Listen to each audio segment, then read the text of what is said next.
So it's like we're constantly getting cut off. But I should do more switching though, to make it high-paced, action. Yeah, action. Fast-paced. Lights, camera, action. Just transitions all over the place. Inverse the camera. Make it difficult for everybody to follow. Exactly. Yeah, because we want it to be super confusing. People have really short attention spans these days, so you True. gotta give them a constant. You gotta give them change zingers too. Well, actually, no zingers, because that would just lead to more diabetes.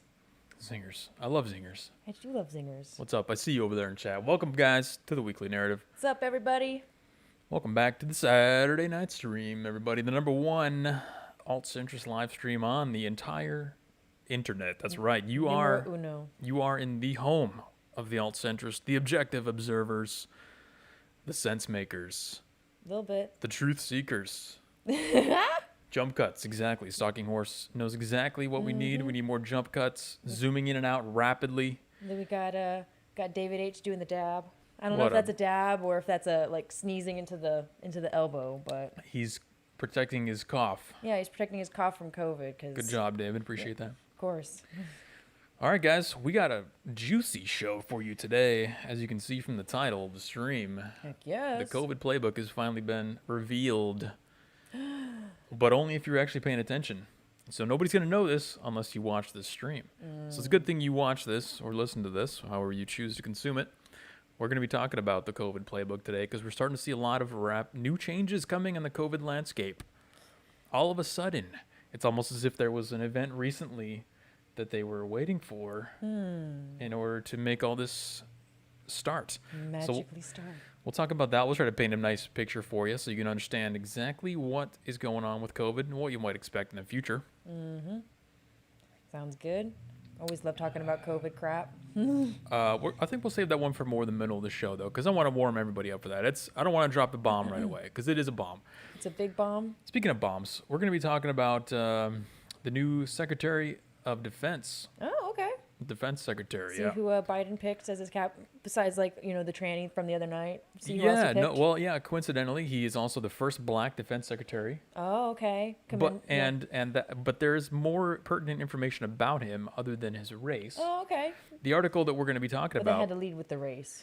No, they didn't just lead with the race. They left out all the relevant information. Oh, okay. They left out all the actual relevant information. They left out all of his achievements. The only thing that he is black. It's an actual New York Times article, and we're going to be talking about what actually matters regarding Lloyd Austin, the new black defense secretary.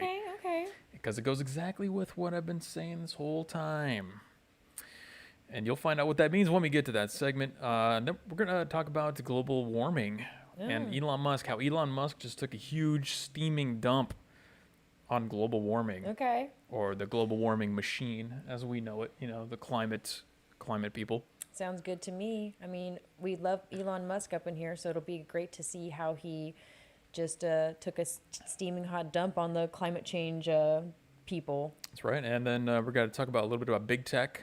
How Twitter is now actually suspending Antifa accounts. Okay, finally. And Facebook is shutting down major left-wing groups as well. Again, the timing seems rather coincidental, so we'll explore that and more. But I think we'll start off with some of the small fries while we let everyone gather in, grab a drink, get comfortable. We'll warm you all up, and then we'll jump into the COVID stuff in the middle. We're your hosts for tonight. We're the hostess with the mostest. You got Jeremy here on the keyboard and the drawing pad and that's right, running the whole show because he's the smart one, and then you got me, Delaney, the dumb one that just has stupid commentary to bring. And no, you're not the dumb one. You're just the intersectional. Yeah, I'm the intersectional one that just like makes you feel good and tell you how beautiful you are. So. We said David H. says that Powell guy wasn't the first black defense secretary. No, I think he was Secretary of State. Yeah, wasn't Colin Powell like, he was a general, wasn't he? I have no idea. I have no idea either, but. Apparently not. According to the New York Times, they don't lie. Yeah, the New York Times never lies. So we got good sources here. So let's jump it off. Yes, we did get matching haircuts. Let's jump it off with our brand new shiny intro. We knew somebody was gonna say. Brand new shiny introduction. Let me know what you guys think. Here we go. Let's do it. Let's jump into it.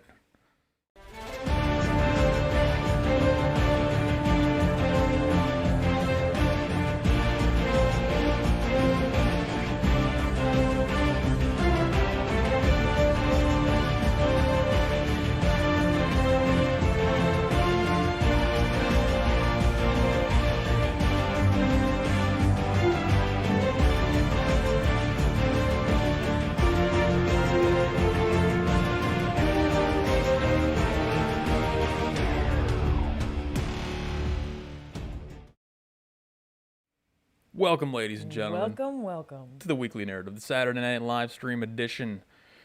Hope you enjoyed that brand new intro that I made. Took me a long time to make that. Took a whole 5 minutes. For a tech wizard like me, it doesn't take that long. Tardo McGee already knows what the song is. What up? We were wondering Yes. if somebody was going to notice. No, we said specifically before the stream, I was like, only real OGs are going to know what the song is. David H. Looks like it was a hit. I think it was a hit. Did what you I like guys to see. hear it all? Like, did you hear the music? Like, well, yeah, you heard the music because otherwise he wouldn't have commented. See, I'm the dumb one. Let's jump into our first segment here. We're talking about Elon Musk taking fat steaming dumps all over the climate change people, and not in the way that you think. Let me connect this to the browser here. Oh, okay. Oh, no, hold But on. so I've been talking about for a long time how everyone's taking the wrong approach to this climate change stuff, because what they're trying to do is implement and fix everything through the government. Oh. And the right way, and like I said, I've mentioned it many times before, the right way to do this is through innovation. Okay? Because it's a matter of incentives, right? And Elon Musk just presented a massive incentive to combat climate change, but not in the traditional manner where you go and cry to the government and say, oh, carbon taxes and Paris Climate Accords. And more money to the EPA. Yeah, exactly. So what we're seeing here is the capitalist arm of society taking a massive swing That big arm of capitalism, like these guns. at climate change. That's right. Here we go. From the futurism, Like this is anything. futurism.com. His guns. Futurism.com. You want his guns. SpaceX and Tesla CEO Elon Musk lobbed an environmental grenade into the discourse Thursday evening, promising to pony up a substantial $100 million toward a prize for new carbon capture technology. Okay. Good job, Elon. Pat on the back. And it was just a tweet, which is the most hilarious part, because that's all Elon Musk communicates is just through tweets. This guy literally tweeted, hey, I'm going to give away $100 million. Yeah. To carbon catching technology and see where it goes. That's what he does. He just throws it out in the universe and makes it happen. Capitalism. See, this is, well, I'm not going to get into the ramifications of having a few select geniuses and high-earning people changing the whole path of society for everybody. But the point is, do you think there's going to be any massive developments coming out of this? Do you think that there aren't numerous companies scrambling to develop innovations in carbon capture technology right now? They're already doing it. Yeah. Well, they were already doing it. But now that he's saying that he's going to put $100 million on it. Now there's even more. So this is the other thing about the global warming thing is everything that everyone's suggesting for global warming, as far as on the government enforcement side, what the leftists want to do to fix it, it's all about, like I said, going through the government, putting regulations on you, restricting your abilities, making it illegal to do certain things. Exactly. Yeah. Making it illegal, making everything harder, just making life in general And then if more they get difficult. if they get caught doing it, all they have to do is pay fines and they can just continue polluting. Destroying productivity. Yeah. I mean, a lot of businesses are going to, suffer productivity losses because of the carbon taxes and whatnot, and not being able to produce so much. But this is a whole different angle where it's not about lowering our output and going green. It's about an active attack on the direct causes of global warming by sucking the carbon back out of the atmosphere. I think that's smart. Carbon capture technology. Isn't China already doing that in like some of their more polluted cities like Beijing and stuff like that? I think they do have. Well, I don't think it's carbon capture, but they have giant air filters that, for the most part, probably are basically the same technology. Yeah. It just takes pollutants out of the air. Yeah, I remember when they did the Beijing Olympics in I think it was 2008 or 2012. They were talking about how some of the high skyscrapers in Beijing have the technology attached to the top of them. Yeah. So that way they can just capture the carbon and all that good stuff. So Technologically, Musk is referring to an umbrella of yet unrealized concepts that would attempt to arrest climate change by sucking carbon out of the air and either making use of it or simply sequestering it where it can't cause any further warming. It's a cool idea, but experts worry that it'll never scale enough to make a difference to the global climate. There's always some naysayers. What do we know about experts? One thing we know about experts is they don't mean, I want to use an expletive, but their opinion doesn't really even mean they anything don't anymore mean these days. dookie. Do you think Elon Musk knows better than those experts? I think who so. were probably just some retards sitting at a desk with a degree. Well, and the like, fact well, that you he's can't do the that. fact that he's like putting $100 million out there, and it's like his money. It's not like some kind of government grant where you have to jump through flaming hoops over, and there's a pool of sharks beneath you, like the government makes you. He's just saying like, I have $100 million. I want to invest in cleaning up the carbon from the atmosphere, or cleaning up the carbon from the sky. Who's got the best idea? And I bet you he's going to go with several different ideas. Well, you know why he's giving out specifically for that technology, right? I don't know. Again, it's capitalism. It's going to be That's going to be the gonna- most profitable method, because you think he didn't sit down and think about, I'm going to give out $100 million. What's the most effective way to fight climate change? You think he didn't think about, like, reducing some kind of filters into the air, Yeah. capturing the carbon, or doing some other random stuff like blocking the sun with some satellites or whatever. He thought about all the possibilities, and this is the most profitable method that he sees, because this is obviously an investment. Yeah, it's an investment. And like we've been saying, like the best way to get people to like get smarter and adapt and figure out better ways to do things is by giving them an incentive. If you incentivize people and say like, hey, like I want to invest in you, then people want to do it. And the thing is, there already was plenty of incentive there, because you can make a lot of money by doing this. Yes. If you came out with a filter or whatever it is, then, you would make a ton of money. Yeah. No doubt about that. But now we're just adding kind of this is more A face to an it. increase of urgency, I guess you could say, to it. So Dari says China's been using antiquated coal burning methods for years. Yeah, and I hear that they burn plastic too, so they're not exactly helping. It's okay. They need the filters on the top of their buildings more than anybody.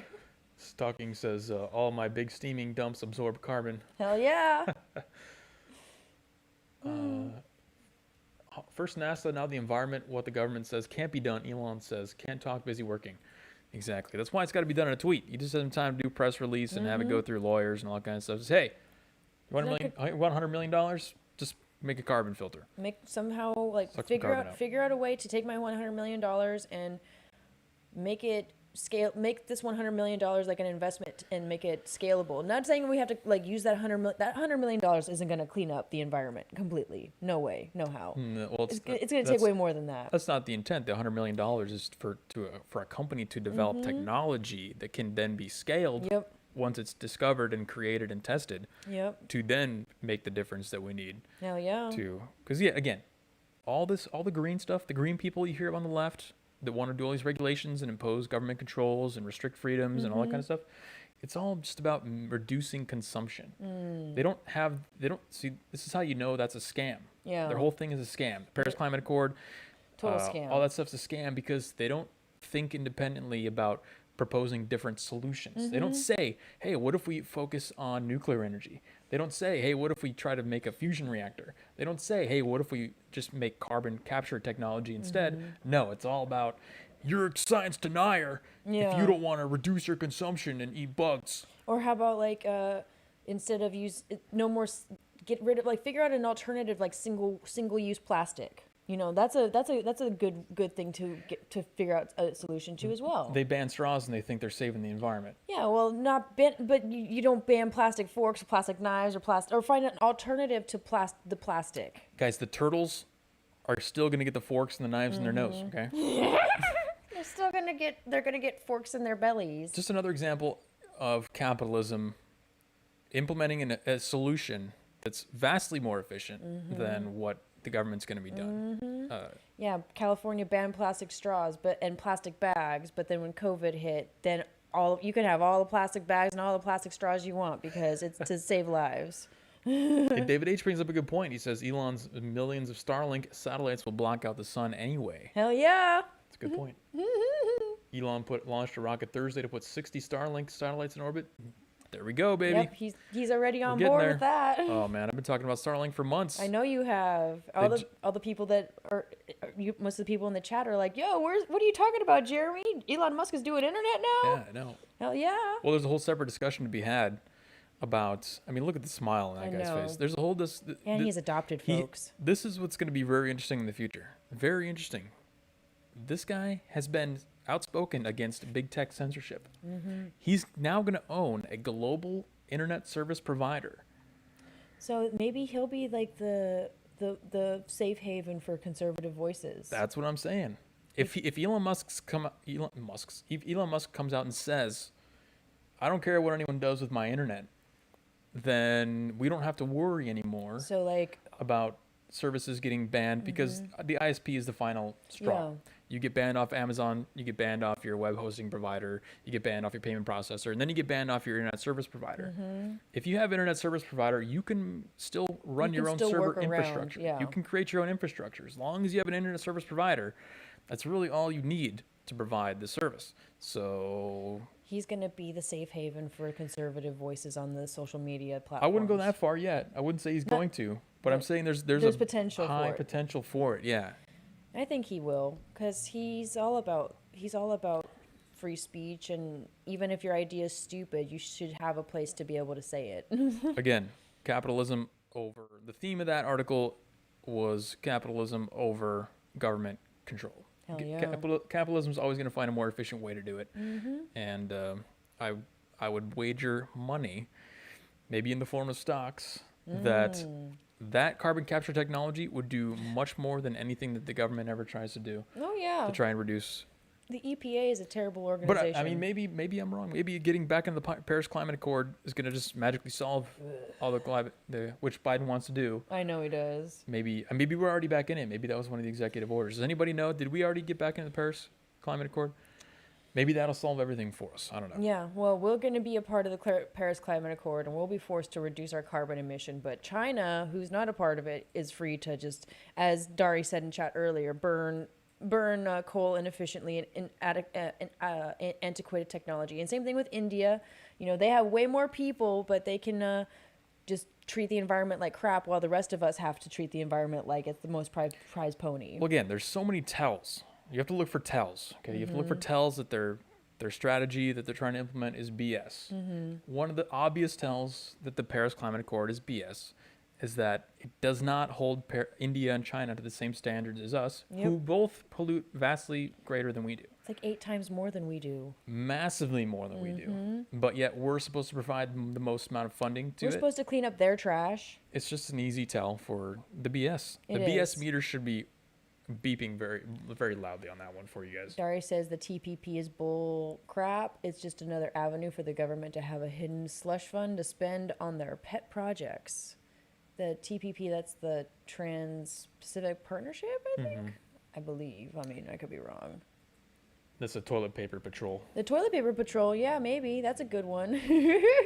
Yeah, well, David brings up a good point, too. He mentions that he loved seeing the pipe fitters union bitching on Twitter today about losing thousands of jobs on the Keystone XL, where a few weeks ago they were celebrating Biden's win. Yeah. That was juicy. I was going to include that in here, too. That was definitely... We're seeing a lot of people who endorsed Biden suffering immediate ramifications Right? of that, including the unions, who now have to suffer massive job losses, probably reduced wages because more cheap labor is going to be coming across the border. The Yep. Keystone, I mean, Trudeau, Canada, was pissed about the Keystone Pipeline Yeah, because he's being not canceled. not gonna make any money. I mean, they spent the last couple of years setting that up, building the infrastructure, preparing all the jobs, thousands of jobs that are just going to go now down the toilet because is a big question. Because I think the because in this case is just because of imaging. Yeah. The Keystone Pipeline was a social justice thing. Because remember how they were occupying that Yep. with protests and stuff like that? Because it was going across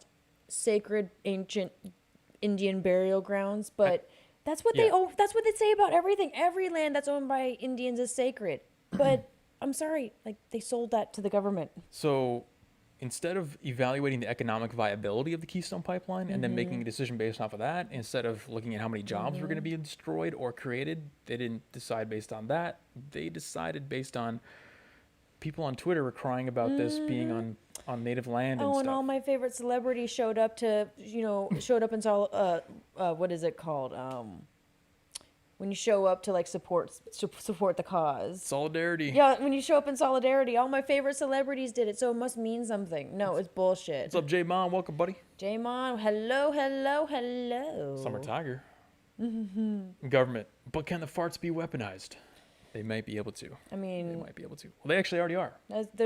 I'm pretty sure my apparently family is responsible for all the weaponization of farting. Apparently, cows are like a big source of global warming because of all the methane. Because of all the farts that they produce. Yeah. Well, I've heard that they've taken their poops and they've taken their farts and are able to recycle them and to make them into compressed natural gas.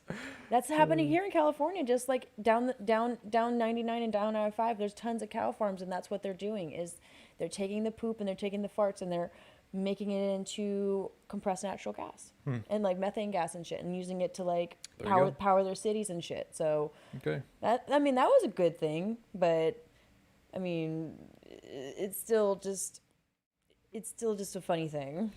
Moving on to our big tech censorship. We're seeing a lot of changes after the election here, and this is one of them. The way the big tech behaves towards Antifa. Now, for those who aren't as plugged in as me or I,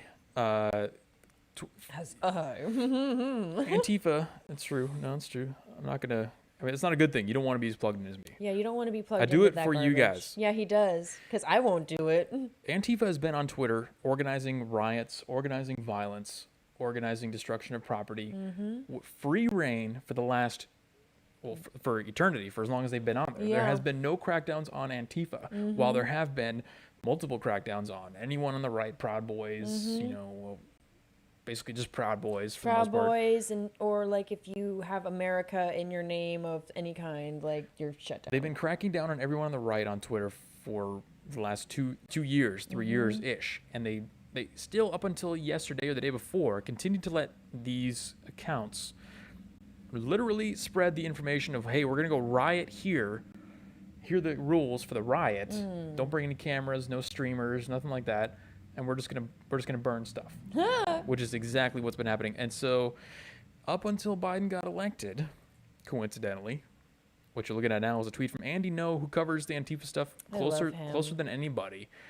These Antifa guys want to kill Andy No, by the Oh, way. I know they do.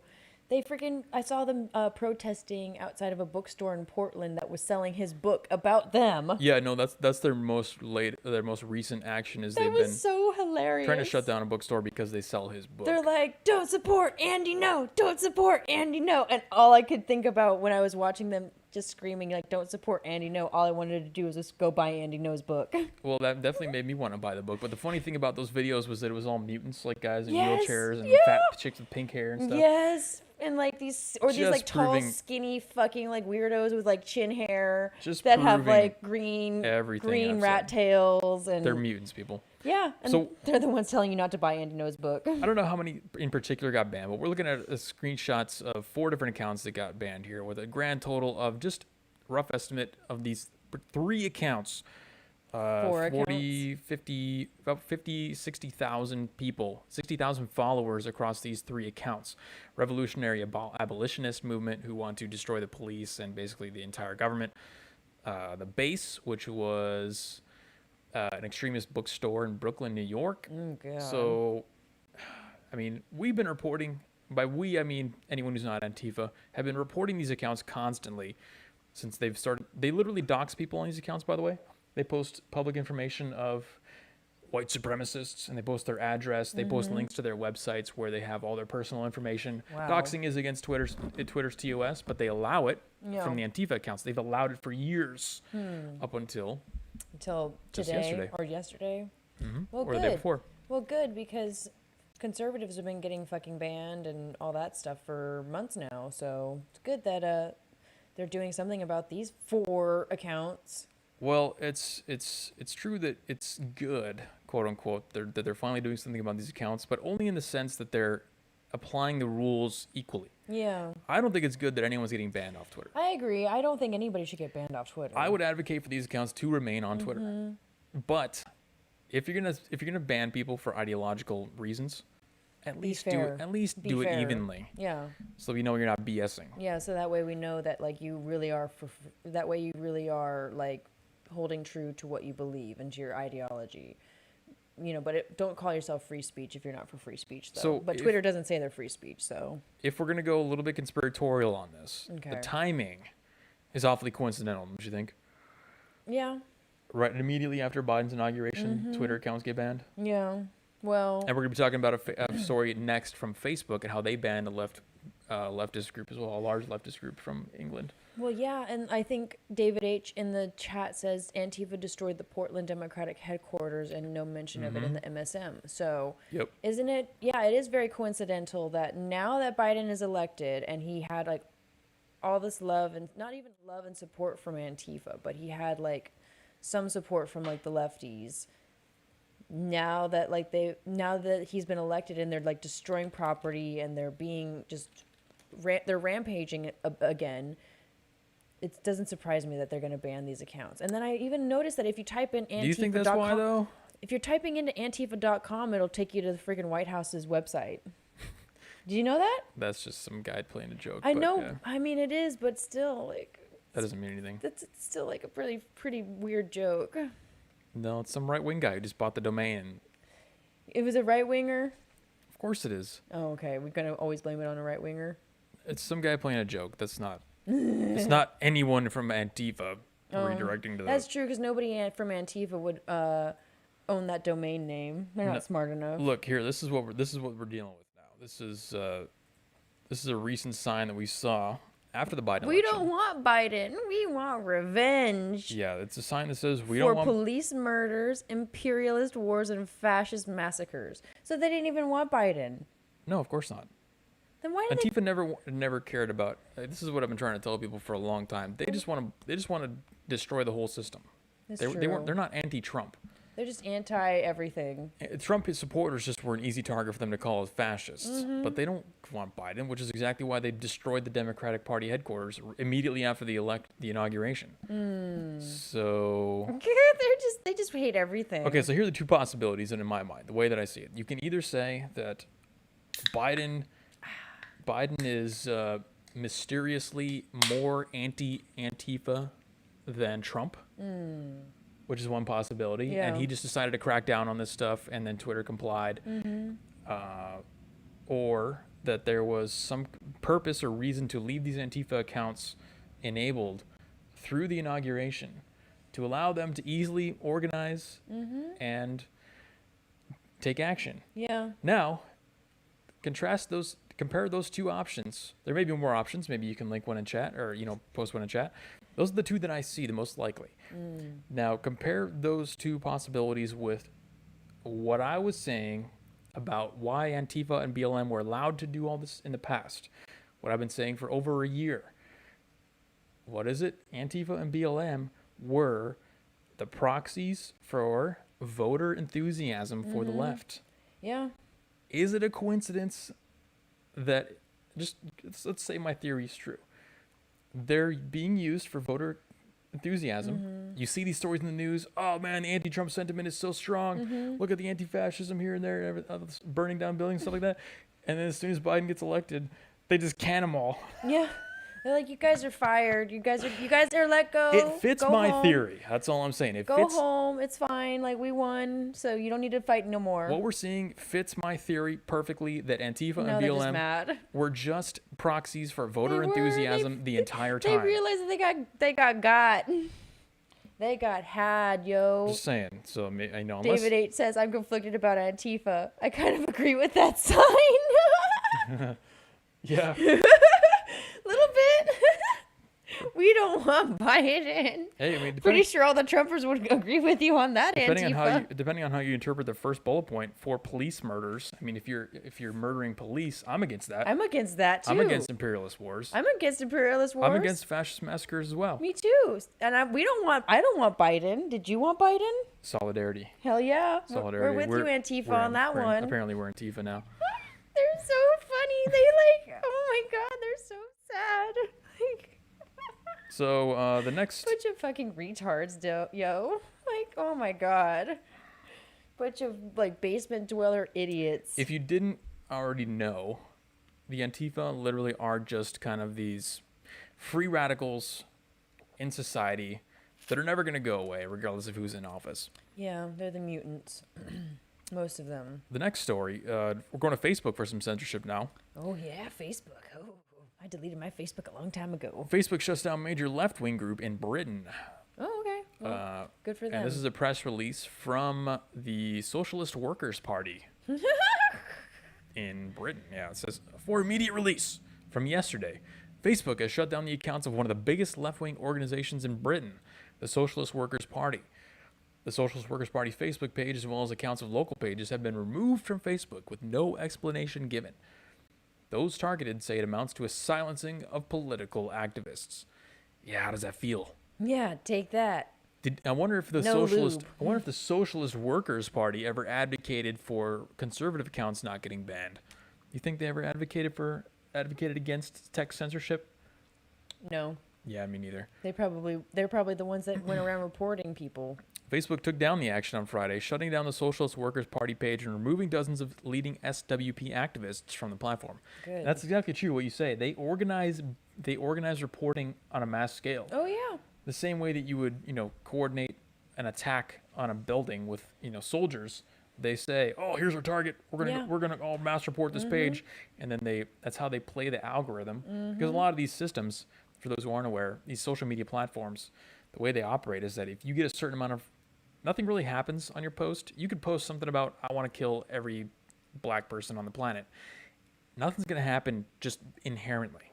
Yeah. If you don't have any followers or anything like that. What happens is that if you get beyond 30 reports per 24-hour period, or whatever the algorithm is, then it triggers action on that, which gets a real person involved. And when a real person gets involved, it's always going to be a pink-haired, nose ring, feminist, shaved head type thing. With chest tattoos. And then they're going to see it and they'll be like, "Oh, this is hate speech." And then that's how you get banned.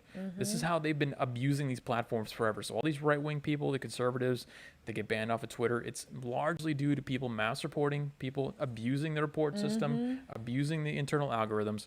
So it's very likely that they fell victim to this. And again, the question is, did they ever advocate against it? Did they ever advocate against mass reporting?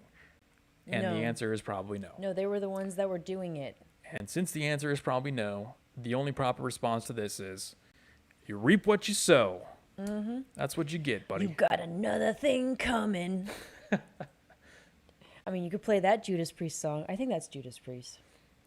Holly says, having BLM and Antifa riding around was good press. Exactly. Yeah. Especially when we're on camera 3. Especially when Trump's army were fighting against them. Excellent press for how evil he was, sending in the National Guard. Oh yeah, totally evil. But the same National Guard protecting democracy again was excellent press to fuel the narrative of 45's evil. Right? No, it was all very well executed from a marketing standpoint. Yeah, from a marketing and a PR standpoint. Very well executed. Impressive. I Yeah. can't knock them for it. You have to acknowledge the skill that was involved in that whole operation. They brainwashed the hell out of people with all of that crap. It's too much of a coincidence that we're seeing leftists being banned immediately after the election and the Good, 'cause inauguration. I don't want to see their crap on the internet anymore. Nobody does, but the point is, it's the coincidence. And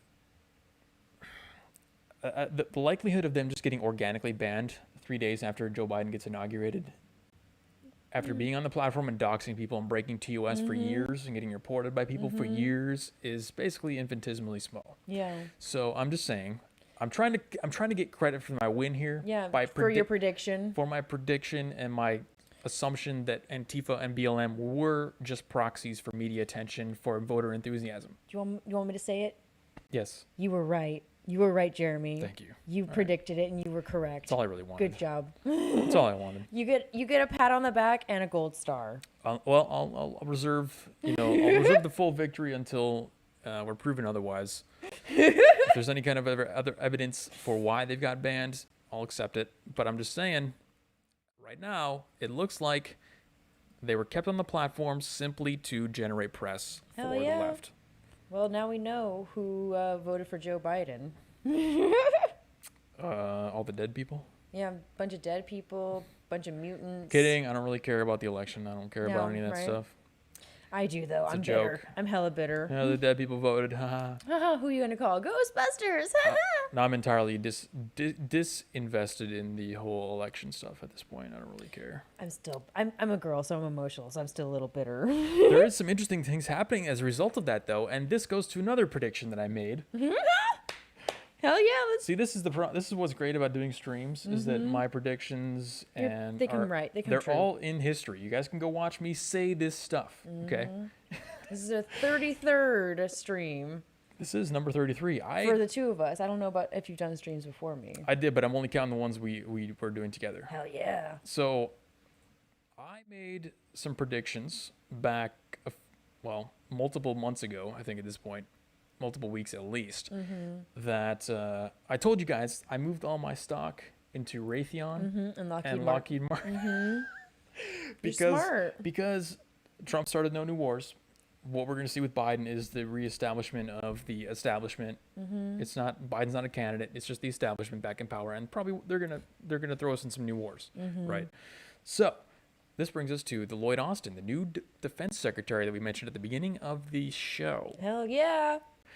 Let's skim through this article and see if we can get some details on him that are relevant to, pertinent to us, and Okay. then we'll go over some of the details that they don't talk about in the article. Well, really only one detail. Surprisingly, one detail that they chose to leave out.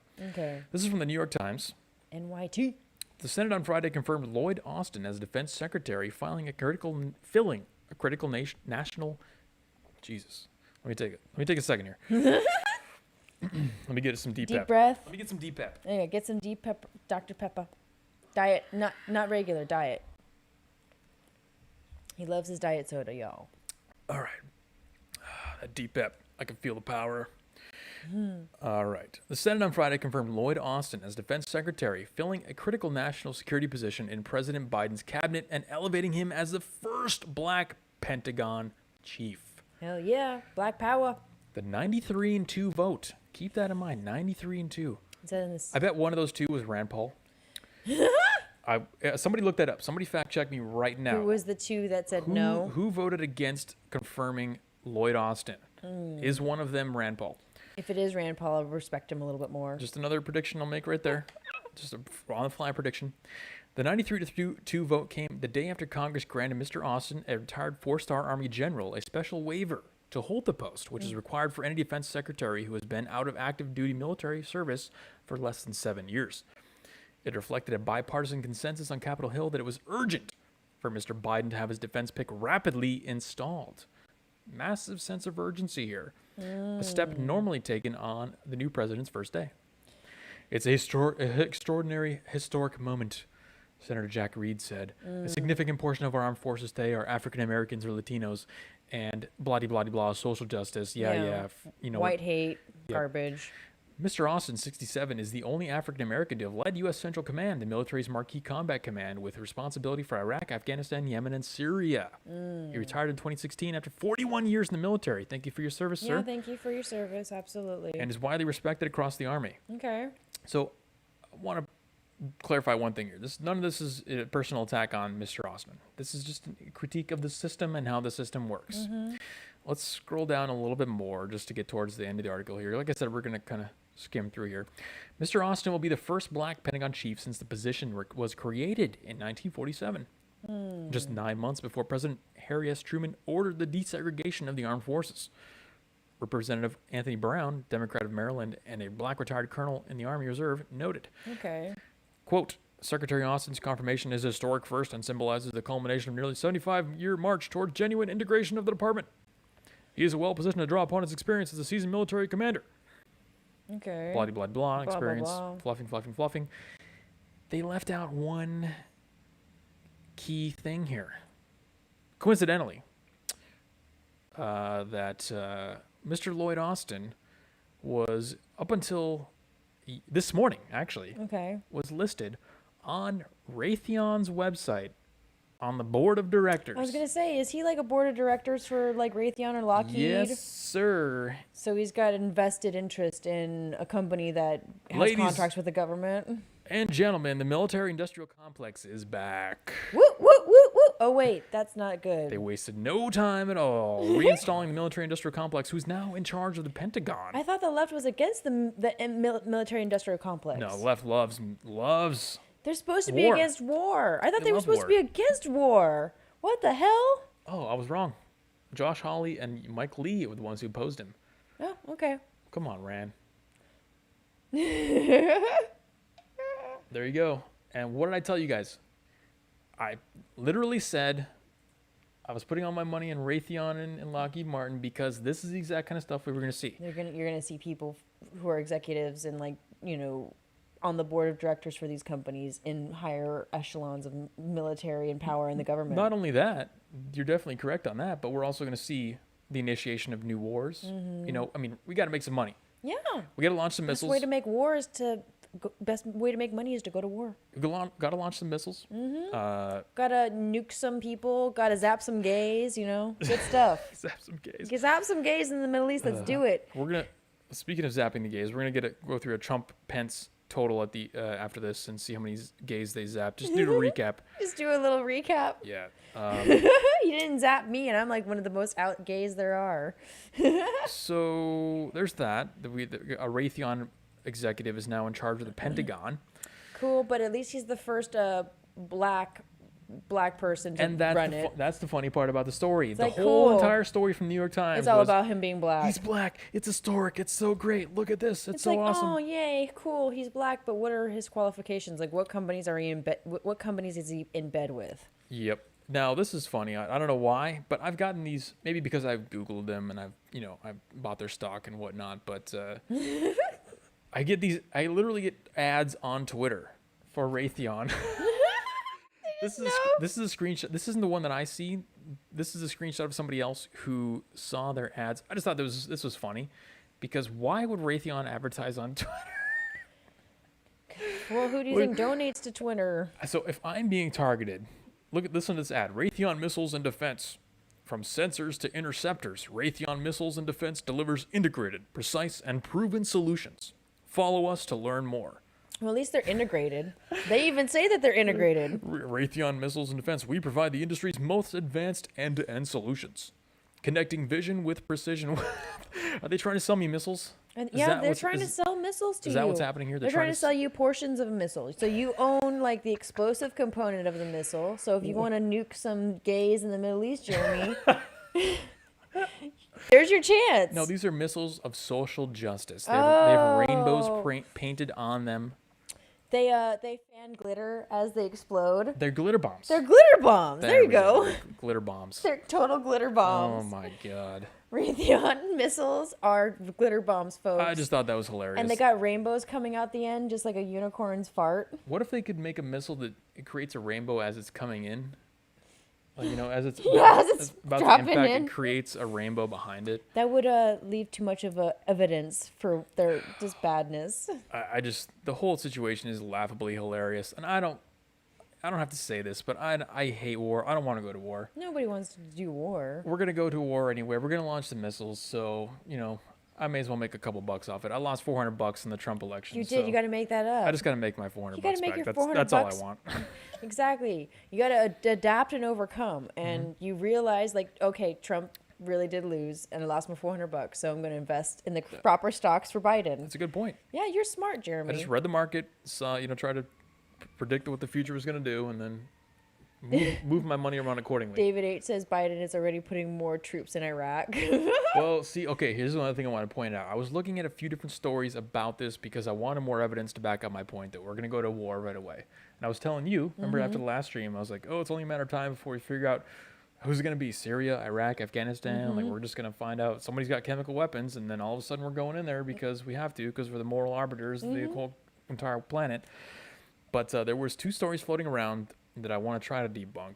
There was that one that said we were sending troops into Syria. It's fake news, unfortunately. As much as I want it to be true, it's fake news. Fake news. I looked into it, and there's regular troop movements that happen in that area, and guys like Jack Posobiec were sharing the story on Twitter and saying that, oh, we just send truckloads of troops into Syria. No, it's not. It's not anything like that. They liked our gay missile idea. Yeah. No, the gay missile thing was a real thing. The rainbow missile would need to disperse water. Hell yeah. Exactly. It's just, why does Raytheon need to advertise to anyone? That's why it's funny. It's just PR. That's probably all it really is. It's a PR. I'm assuming there's not a link for me to purchase missiles at the end of that link. Well, it just so let me just say, Jeremy, the ads that I get on my Twitter it's usually like penny saver ads and like things to like help me save money. So let me just say, you are elite when you're getting Raytheon missiles and defense as like advertisements on your That's the kind of freaking content Twitter. that I peruse. Okay, I mean that's I don't even go on penny saver, and I'm getting like penny saver ads on my Twitter. I'm like, what the hell is this? sometimes I just need integrated precision Yeah. and solutions. Especially when it's super integrated. Yeah, laser guided, some tomahawks, some cruise missiles. Dari says, send a rainbow glitter bomb to the Middle East. Hell yeah! Maybe they'll stop hanging gays from cranes and throwing them off buildings. That'd be nice. Raytheon has a presence in every single state to make sure no politicians step out of line funding them.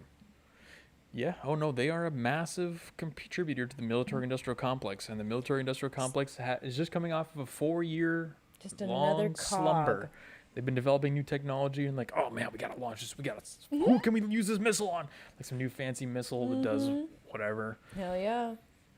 David H says rainbow and BLM stickers on our missiles. That way we can also plummet Middle Easterners with SJW message. Hell yeah! USA! USA!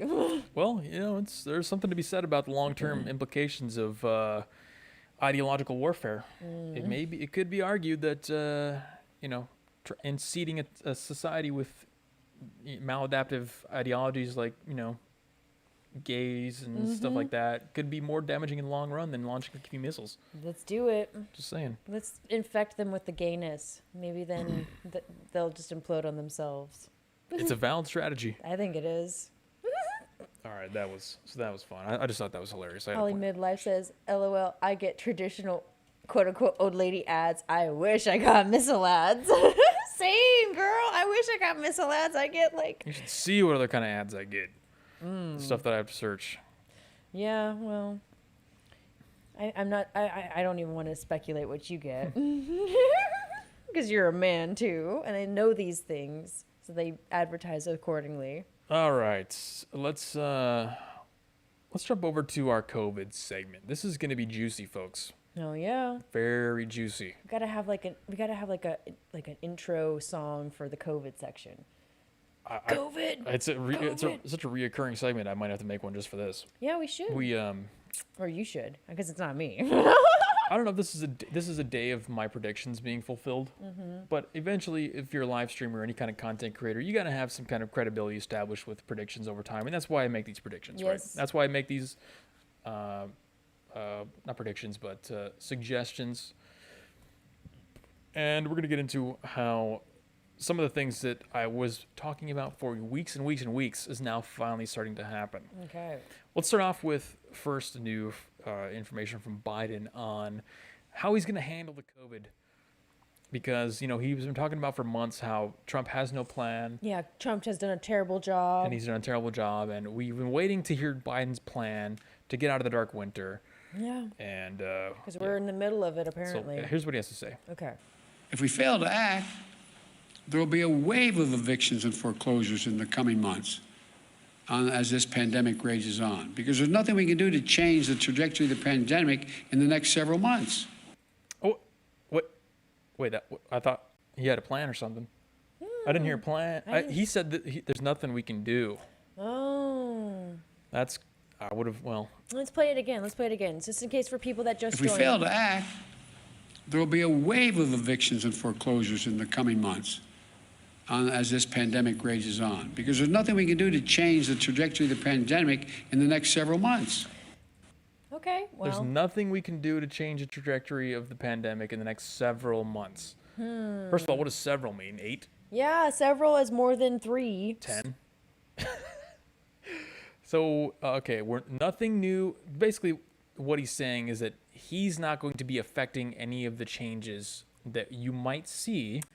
I mean, that's not what he's saying explicitly. That's what he's saying implicitly. Yeah. You have to read through you gotta read through the bull crap. Read between the lines to see what he's trying to say there, which is a little strange. It's just a little bullshit. A little strange. So, okay, well, now that we know that, let's go to a story from the Gateway Pundit here. Gateway Pundit noted something very interesting about what the World Health Organization said. Okay. Immediately after Biden got inaugurated. Again, the timing on all this stuff is just phenomenal. They just show how much they hate him until after he got elected. something like that. But this is from the Gateway Pundit. An hour after Joe Biden is sworn in, WHO admits their testing grossly overstates individuals testing positive for COVID. Oh, wow. We've been literally talking about this since like October. Permission to swear? Permission to swear? Are you shitting me? Seriously? Yes. Yes, seriously. So you guys are going to learn today. You're going to learn. You're going to learn about something called PCR testing. You're going to learn about cycle thresholds. Oh. Which you haven't. Did you know about cycle thresholds? No. It's strange that you didn't know anything about cycle thresholds because that's how they count the positivity and rate for COVID. Oh. So it's a little weird that you didn't know anything about that, or at least didn't hear the phrase being used. Have you ever heard the phrase, the cycle threshold, PCR testing? It's a little strange, but Shannon in the chat said finally caught it alive. Welcome, Shannon. I don't know. yes. Welcome, Shannon. Welcome, Shannon. Always loved. Happy to see you. Happy to see you. Wrong camera. Happy to see you, Shannon. Yeah. We got a lot of cameras here. I'm trying to keep track. We're super high tech here. All right, so this is juicy, folks. This is hot. This is hot take Saturday. Continuing right on now, from the folks. Gateway Pundit. Surprise, surprise. Literally 1 hour after Biden was sworn in, the World Health Organization admitted that PCR testing produces high amplification rates and results in a huge number of false positives. Huh. The WHO released a report today saying that their COVID testing overstates the number of false positives. Oh my gosh. We've been literally talking about this for months, and they finally admitted it. Well, it's going to get better. It's going to get better, baby girl. Just hang in there. Okay, Daddy. We reported in March 2020 that the WHO was reporting bogus numbers, grossly overstating the mortality rate of COVID. We were right. Okay, so I'm not going to make any, I don't know about that. I don't know about the mortality rate. I'm not going to comment on that. This is strictly about testing numbers. The whole mortality rate's a whole completely different discussion that I can get into. But after they came out with this article, after Gateway Pundit made this article, PolitiFact came in, And as they normally do, came in and tried to fact check it. So what happened with PolitiFact? Okay. This is very interesting. I found this. I was learning all this. You're learning all this new information. So I initially found the PolitiFact page, and then I worked my way backwards to the Gateway Pundit page as I was researching this. So here is another article from the Gateway Pundit, also from yesterday night. It says, Facebook colludes with PolitiFact to tag Gateway Pundit COVID/WHO press release as false. Twitter then removes source post. PolitiFact made an article about the article that we just read, calling it false. So they fact checked them without actually fact checking them? No, well, they fact checked him, but let's read a little more about the article. It says a Gateway Pundit article has now been flagged by the big tech and far left conspirators of PolitiFact as false, despite their fact check, quote unquote, article confirming some of the information.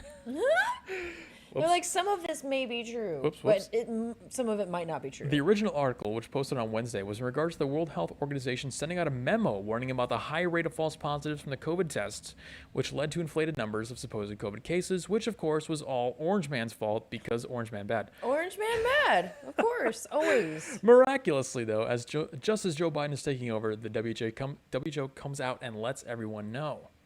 So if you tried to visit this page on PolitiFact, where they tried to fact check, quote unquote, this article, it no longer exists. PolitiFact took it down. Oh, okay. Well, that says a lot. Instead of saying true, yeah, they took it down. Wow, bunch of low life P words. To further scrub the existence of the memo from public knowledge, Twitter has removed the original source tweet from Andy Swan, which included the actual screenshot from the WHO webpage. Twitter also is complicit in censoring this information. Oh, of course. Ironically enough, the PolitiFact article makes some inadvertent concessions which seemingly support the notion that countless false positives were occurring. Okay. Well, I mean, I've linked articles on our Google Doc that have said there are local testing sites that have produced false positives. So I can only imagine on a national scale the amount of false positives that these tests have exhibited. So I'm not surprised. So here's a link to the actual WHO article. It says from January 13th. Let me see if I can read some of this here. Users, carefully, diagnostic. I'm looking for... You're looking for a specific portion. I'm seeing if there's anything in here that I need to read. Okay. because what we're looking for now is it's a matter of the number. So the CT or the cycle threshold is what we're talking about. Cycle threshold is a number ranging up to, I think, between 1 and 100. Basically sets the sensitivity of these tests. And up until recently, the tests have been set around like 35 to 40, which is high. And anyone who knows anything about cycle threshold testing or whatever, PCR testing, knows what that's high. You never knew what that was. I never knew what it was until today. Yeah. And what they're doing now is they're simply reducing the number to provide less positive results. So an example of that, let's jump over to Kansas, just as an example that I was able to locate. Kansas has a internal memo from their governor that went out. Again, under the radar. Nobody really nobody paid attention. Knew about this. What you're looking at on the right is 2 documents. One from, let's see, I think October 2020. Oh, yep, October 5th, 2020, where they set the CT cutoff at 42. The same document from January 7th, they lowered it down to 35. Okay. So they made their tests less sensitive, which would produce less positive Less positive results. results. And I'm sure the people of Kansas didn't know that this was happening. They set the initial number off of the CDC standards too. So the CDC guidelines Said that, like, apparently this is what said that he numbers that high are okay. So likely, we don't have the specific numbers because a lot of states can't release this information or don't release this information. They don't make it public. Yeah. But we can assume that most states are following those CDC guidelines where they set their threshold very high. And then coincidentally, as you guys are going to see, because we're going to go through some stories now, the test results are simply magically dropping all of a sudden. In the middle of winter, where the dark winter, where flu and cold season normally is spiking, the COVID is rapidly falling away all of a sudden. I mean, one good thing of COVID is it completely eliminated the flu. That's true. Yeah. No, nobody's gotten the flu in the Nobody's last year. getting the flu anymore. Not a single case of the flu. Not a single case. That's hella Time funny. to bring down those numbers. That's right, Shannon. I have an idea. How about flatten the curve? We're going to flatten the curve now, but not in the way you think. Yeah, it's just we going were to be supposed through. to flatten the curve last year. We're going to flatten the curve through some magic on the back end that you don't see. Yeah, there's going to be some magic going on that. There you go. See, Dari says some states are reporting a reduction in COVID infections. Oh, interesting. As the cycle threshold rate is being reduced. Oh, wonder why. Remember that when people is. said that it wasn't a worldwide conspiracy? Pepperidge Farm remembers. Hey. Whenever Dems fail, it'll be Trump's fault. We'll be hearing for that the next 4 years, along with Biden's unity mantra. Yeah. His unity mantra is bullcrap. RLRL says, what happened to Biden is the genius that knows how to stop a virus. Biden doesn't even know where he is He most had of a the plan, time. apparently. He has no idea where he is most of the time. Yeah, so. exactly. Not even his mask mandate will do anything. Sorry, Biden. Masks don't work. Let's dig a little deeper into this because you guys are going to see changes happening here starting right now. And you need to understand why some of this stuff is happening. This is Like right now? like it's already happened. It's already happened? It's already happened. Well, that's true on the East Coast because DC's on the East Coast and they're 3 hours ahead, so they're in the future. So. DC is already opening indoor dining. Ooh. So is Michigan. So is Minnesota. Well, California's is kind of Baltimore. opening a little bit. Not yet. Not but nearly as much as all they of a are. sudden, right around Biden's inauguration, everyone's starting to open up indoor dining. So let's look at dig a little bit this. more into what's behind these case numbers and why they're going to be changing all of a sudden. Okay. The New York Times reported in August that some of the nation's leading public health officials say the standard COVID tests with cycle thresholds at 40 or higher are, quote, diagnosing huge numbers of people who may be carrying relatively insignificant amounts of the virus. This is from SentinelKSMO.org, local news in Kansas. KSMO. Virologists and most researchers, including the Centers for Disease Control, agree that it is difficult to find live virus capable of transmission beyond 34 cycles. So the CDC states that pretty much anything beyond 34 for these thresholds It's too high. is, yeah, it's not going to return somebody who's going to actually have the illness or transmit the illness. Okay. But the Kansas State lab, which conducts about 24% of all tests in the state, is using a cycle threshold of 42 cycles and likely finding dead virus particles that can't be transmitted to others. The Sentinel found private labs that are also using cycle thresholds above virus viability. Quest Diagnostics and LabCorp have their thresholds set at 40 and 38, who are probably the biggest testing companies I was gonna say in the country. Quest is what we use here in California too. Quest and Huge. LabCorp are pretty much They're huge. across the nation. They're Across the they're nation, doing they're all the gigantic. testing. Michael Mina, an assistant professor of epidemiology at both Harvard Medical School and the Harvard T.H. Chan School of Public Health, told Harvard Magazine that reporting someone positive on a test with high cycle threshold is like finding a hair in a room, testing it for DNA, and then saying the person who shed that hair is currently in the room. I like that because, I mean, it's kind of true. Quote, "That's a false positive, but that's what we're doing," he said. The PCR tests, most commonly used tests to diagnose COVID, amplify tiny strands of virus in cycles. There's an inverse relationship to the viral load and contagion and the number of cycles necessary to detect the virus. So a lower number of cycles necessary to detect the virus indicates a higher viral load and infectiousness. So according to Mina, the live virus in COVID cases is gone after 10 days. However, the PCR tests being used to diagnose COVID can detect viral remnants for up to 60 days. These numbers are inflated. They're super inflated. We've been saying that for a long time. I mean, I've never once have questioned whether COVID is a real thing. I've always said from the beginning, COVID, the virus, is a Yeah, I don't think real anyone's thing. argued that. But it's just the manner in which they're gathering this data. I have always questioned that. I'm like, the numbers is just so high. Like, I know people that have gotten COVID and they're okay. Like they got sick for a while and they're okay. But there's been people that have died, but also the people that have died from COVID, quote unquote COVID, were also like morbidly obese and had diabetes and health problems already. To close this out, this particular article with another illustrative analogy. Quote, "Imagine if you are a fire department and you want to make sure that you catch all the fires that are burning so you can put them out," the professor told Harvard Magazine in early September. Quote, "You don't want a test that's going to detect every time somebody lights a match in their house. Yeah. That would be crazy. You'd be driving everywhere and having absolutely no effect.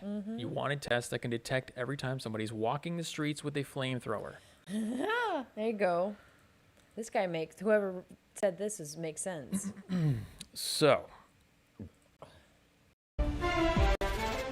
there's the education on how these tests are being conducted. Now, knowing that, I'm about to tell you something that you maybe not already known. Maybe you heard one of the two of these cities before, but we're seeing already within the last week, I think, for most of these, the reopening of indoor dining. Oh yeah. Yes. Which is good, but again, timing, highly coincidental. Indoor dining is becoming available in Chicago, Michigan, the entire state of Michigan, Hell yeah. Washington, D.C., Cool. Philadelphia, the entire state of Minnesota, the entire state of New York, excluding the city, New York City, Baltimore, and others. So all Democrats. All huge leftist cities. All huge Democrat cities. Yep, and that's right. And states. To illustrate again, to further drive home my point, you guys stay there with me. Stay here. Come on. Stay with me, guys. We're good looking. Come on. We're pretty. We sound smart. Come on. Stick with us. We've already talked about the cycle thresholds, how those are already being modified. We've talked about, in the past, how these lockdowns are all completely based off of one single variable, which is what? Masks. No. I don't know. You tell me. I'm the dumb one, remember? ICU capacity. Oh, yeah. ICU capacity. Hospital beds. Okay, That's right. So your ability, you, he's the smart one. Your ability to go out and even eat food or whatever is based entirely off of bed capacity. How many beds they have. Such a dumb thing. We're seeing more modifications to how they're calculating their numbers. And to give you an example of that, we're going to jump over to Chicago. So we already know states are adjusting their testing thresholds, so we're going to see case counts decreasing. We're also seeing Illinois adjusting metrics to loosen restrictions in healthcare regions. This is updated just a few days ago. Okay, this is brand new, Hot off the press. steaming hot information. Health officials in Illinois have announced adjustments to the metrics used to determine whether healthcare regions can roll back coronavirus mitigation rules, allowing the majority of the state's regions to loosen restrictions as the state takes steps to increase hospital staffing. What was that? What was the last part of that? Taking steps to increase hospital staffing? Yep. Oh, interesting. Okay, well, interesting. that's Sounds like one- something that I've been talking about for weeks and weeks and weeks. You have been. You've been on it. The state is stepping up efforts to increase staffing in hospitals, and as a result, officials have determined that the percentage of available hospital beds will no longer be used as part of the metrics required for a region to roll back coronavirus restrictions. Oh, that sounds like ICU beds, Yeah. no longer a metric. Okay, good. So for anyone in Illinois, and probably for the rest of the country, because this is likely to propagate across the country, this is probably coming your way. Hell yeah. As a result, the majority of Illinois' regions will be able to loosen restrictions. Unbelievable. It's not a reaction to any actual changes in the environment. It's a matter of them changing the metrics by which they say we're going to lock down. So let's hear a little bit more about what they're actually going to do here. Instead of using these old metrics, the state will launch multiple healthcare staffing contracts to help increase hospital staffing, thereby increasing the number of staffed beds available for coronavirus patients. So they don't even, they're not even going to increase the amount of beds. They're just going to increase the staff. No, they're increasing the number of beds, Oh, which is exactly what they need to do. what I've been saying for weeks. Yeah, you have been. They need to get. I'm the increase only person on the entire internet who's asked the question repeatedly over and over and over, why aren't we focusing on increasing the ICU capacity? Yeah. Well. And they coincidentally wait until right after the inauguration to implement this strategy. Sorry, y'all. Again, highly coincidental. It is a coincidence. Who was the only person? Did you guys hear anybody else on the internet talking about increasing ICU capacity No. aside from me? Jeremy, you're a genius. I think somebody in chat said like Nostra Jeremy. It's true. I'm just saying, today's the day that all my predictions are coming true. Nostra Jeremy in the house. Why are we not hearing about high numbers in New York anymore? It's pretty much business as usual in Florida.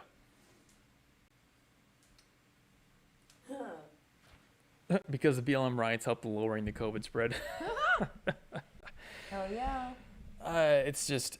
Okay, so tell me what was stopping them from increasing the bed capacity 8 months ago? Exactly. Nothing. Nothing. Guys, I've been saying for a long time. And this is why... This is the BS tell. This is what you gotta look for. You gotta look for the BS tells and all this stuff. I showed you stories about how China was in building hospitals. I told you nothing. I told you, explained multiple times how the lockdowns, you being stuck in your house for the last year, if you live in California, I haven't been able to go out for a year because of one single variable: beds. That's And now they're sad. just admitting that, oh yeah, no, if we contract for more nurses, we can have more beds. I provided that exact solution months ago. probably weeks ago. I don't know, maybe months ago, but it was weeks ago. And only now they were just, oh yeah, no, Joe Biden's in. We're gonna staff. We're gonna make more beds. We're just gonna make more beds. Yep. The article says, oh, go ahead. Yes, no, Stalking Horses, Nostra Jeremy. I'm just saying. There's a reason you guys watch this stream, okay? Because you'll see the strategy, the perspective that allows you to predict stuff like this happening. The article continues on. It says, with this surge staffing program, again, exactly what I recommended.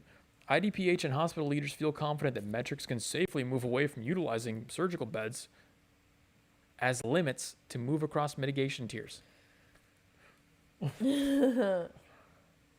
Hilarious.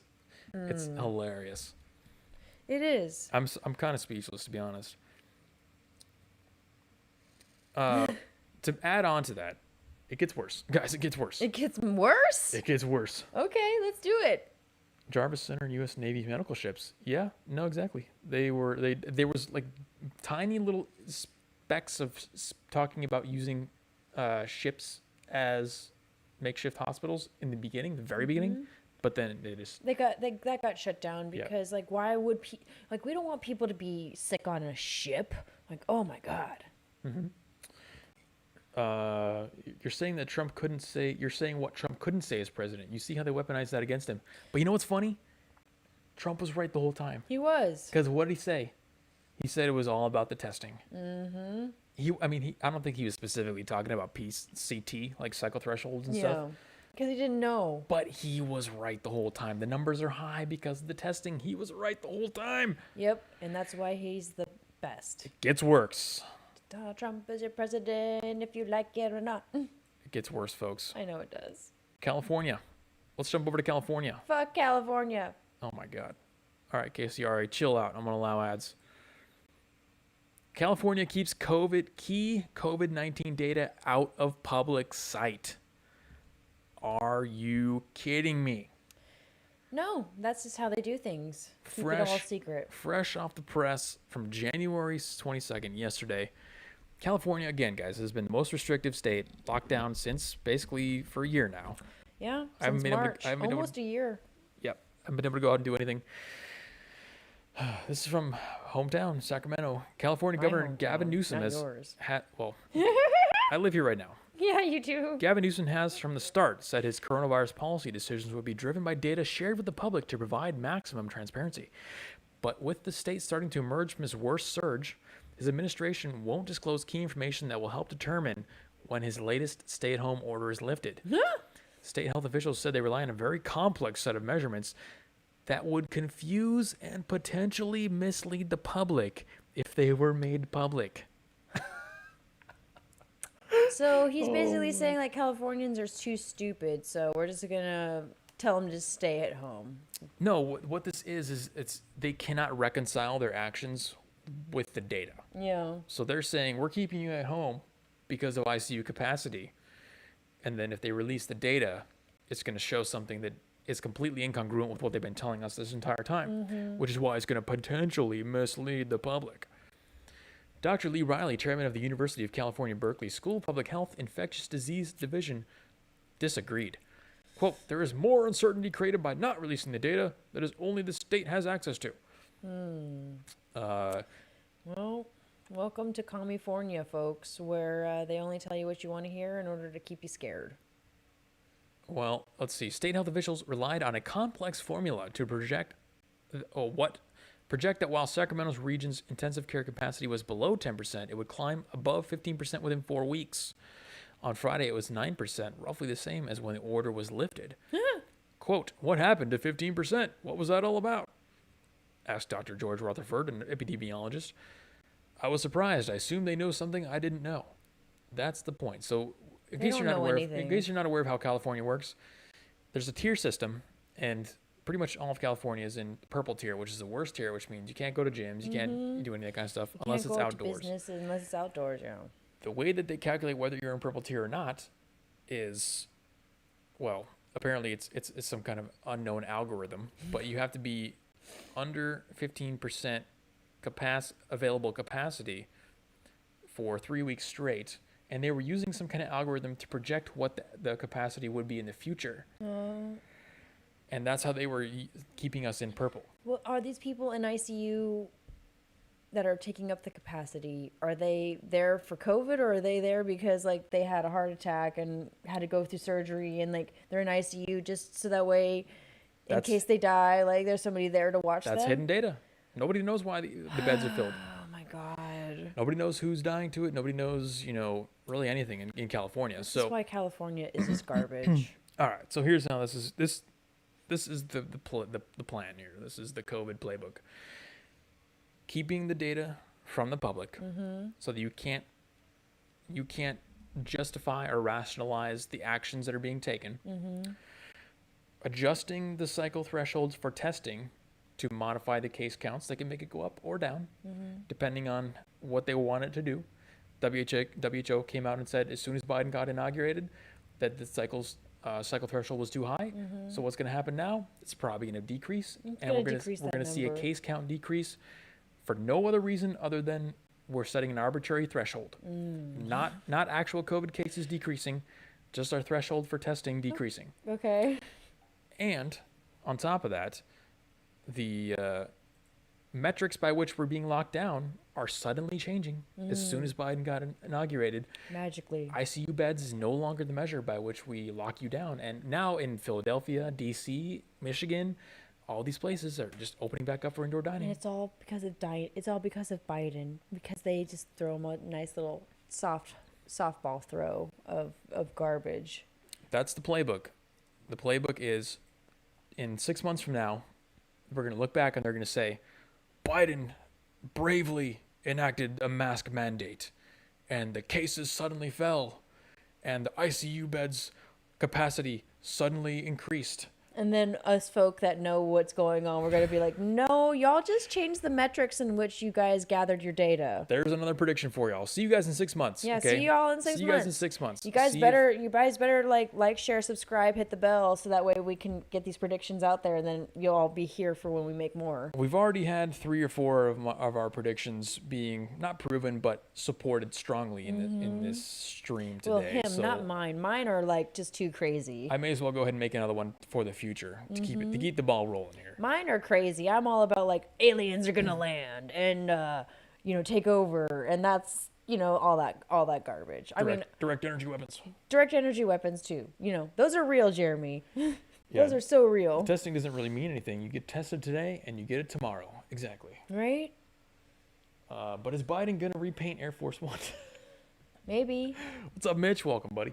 Been a while. Mitch Connor. Hell yeah. The more COVID deaths, the more money they get. Mitch was one of the OG mods. That's why he's a mod. Yeah, I noticed him. I noticed his name in the last stream, and I didn't notice him. I had never noticed him before, but I noticed he was a moderator. Mitch brings up a good point that I've also mentioned many times, in that hospitals are incentivized to report more COVID deaths because it means they get more money. Mm-hmm. And we all know humans respond to incentives. Hell yeah. Shannon says, one of my best friend's mothers got COVID. She was sent home after she recovered. She had female cancer she was battling, wound up having a heart attack. COVID death. Yep. Well, thank you, Shannon. I'm sorry to hear about that, but yeah, thank you for sorry for the loss. Thank you for reminding me, because another thing that's going to happen, that's in the playbook. Mm-hmm. Okay, so we've already seen changes of the PCR. We've already seen changes in the metrics and how lockdowns are turned on or off. We're seeing changes in the definitions of everything. Mm-hmm. Congruent with their strategies for everything else that the left does, they change the definitions of things. Of course. They change the definition of herd immunity. We're going to be changing the definition of COVID deaths and how those are counted. Of course. It's going to be something like dying with, which it is right now. Mm-hmm. You die with COVID, that's a COVID death. Mm-hmm. They're going to change it to something like dying from, which means it's a direct correspondence from COVID. Meaning, which it wasn't a heart attack, it wasn't a car accident, it was directly because of COVID. And that's something that I had questioned from the very beginning. One of my number one questions from the beginning when we started this stream was, are the COVID deaths actually directly related to COVID? Like, you got COVID, you got pneumonia, and you died from the pneumonia because of COVID? Or was it is it mostly a bunch of fat asses that are having heart attacks and diabetics that are having strokes, and then they just happen to test positive for COVID, and they count it as a COVID death? That is something that I've questioned from the beginning, and everyone's been that's the most obvious thing. And then all the lefties are like, well, dying with or dying from is the same thing, and it's like, no, that's not the same freaking thing. Saying that's the playbook, folks. You've seen the playbooks. Changing the sensitivity of the tests to reduce case numbers. Changing the definition of how hospitals are changing the definition of how states are locked down. It just makes me miss Trump. Changing the definitions. Changing the definitions of how deaths are counted. So case counts are going to go down, death counts are going to go down, and states are going to open back up. That's what you're going to see. We're only day 3 into Biden's administration, and I already miss Trump. Do I have to go through the list again? Chicago, Michigan, D.C., Philadelphia, Minnesota, New York State, and Baltimore. At least all of those within the last week are all reopening for indoor dining.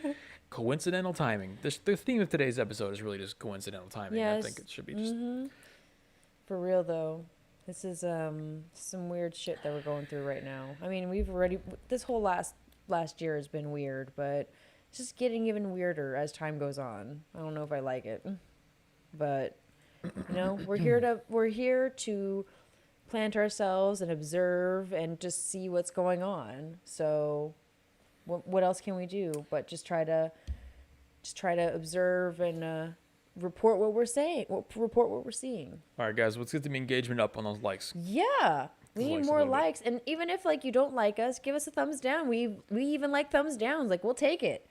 We take thumbs downs as like we need to do better. There's something missing. And like also leave a comment. Be like y'all suck, but give us like a real good like constructive criticism, because we like constructive criticism. Criticism without just any constructiveness is just bull crap. So They listed everyone as a COVID stat. They've incentivized it. Pre-existing conditions, all that. Yeah, exactly.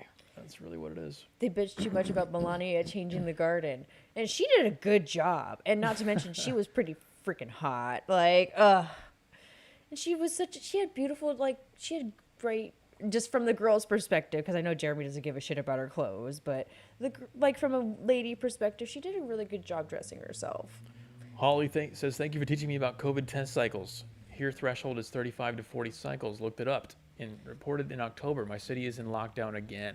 That's what I'm saying, guys. Pay attention to this Pay stuff now. attention, yes, Holly, that's good. Like, welcome. we're happy to. See, I didn't know about the cycle threshold either. Yeah, they're just finally like telling us all about it. So keep yourself in the know about like what your local municipality is doing and how they're gathering their data. Like we're fortunate because we live in Sacramento, so we have, not that we have access to anything because they're censoring us there too, but they're pretty good about letting us know about what they're doing, from like objective perspective what they're doing. I feel it's important to do a recap of the Trump-Pence administration here. And I want to just, Okay. as we're looking backwards and forwards through time, making predictions and looking at how our predictions in the can, past like, post came out. Have like some cloudy memories of Trump and all of his glory. Well, not so much. But what I want to do is I want to look at the predictions that the people made on the left. Okay. Because what we saw, it's important now that Trump is out to look at what they were going to say was going to happen at the beginning of Trump's presidency as we were going through the election cycle. What a Trump presidency would result in. So I've taken the liberty of creating a tally here, a list Okay. of things that things that the left said would happen, and then how many times it actually happened. So this is going to be a fun list. Let's do it.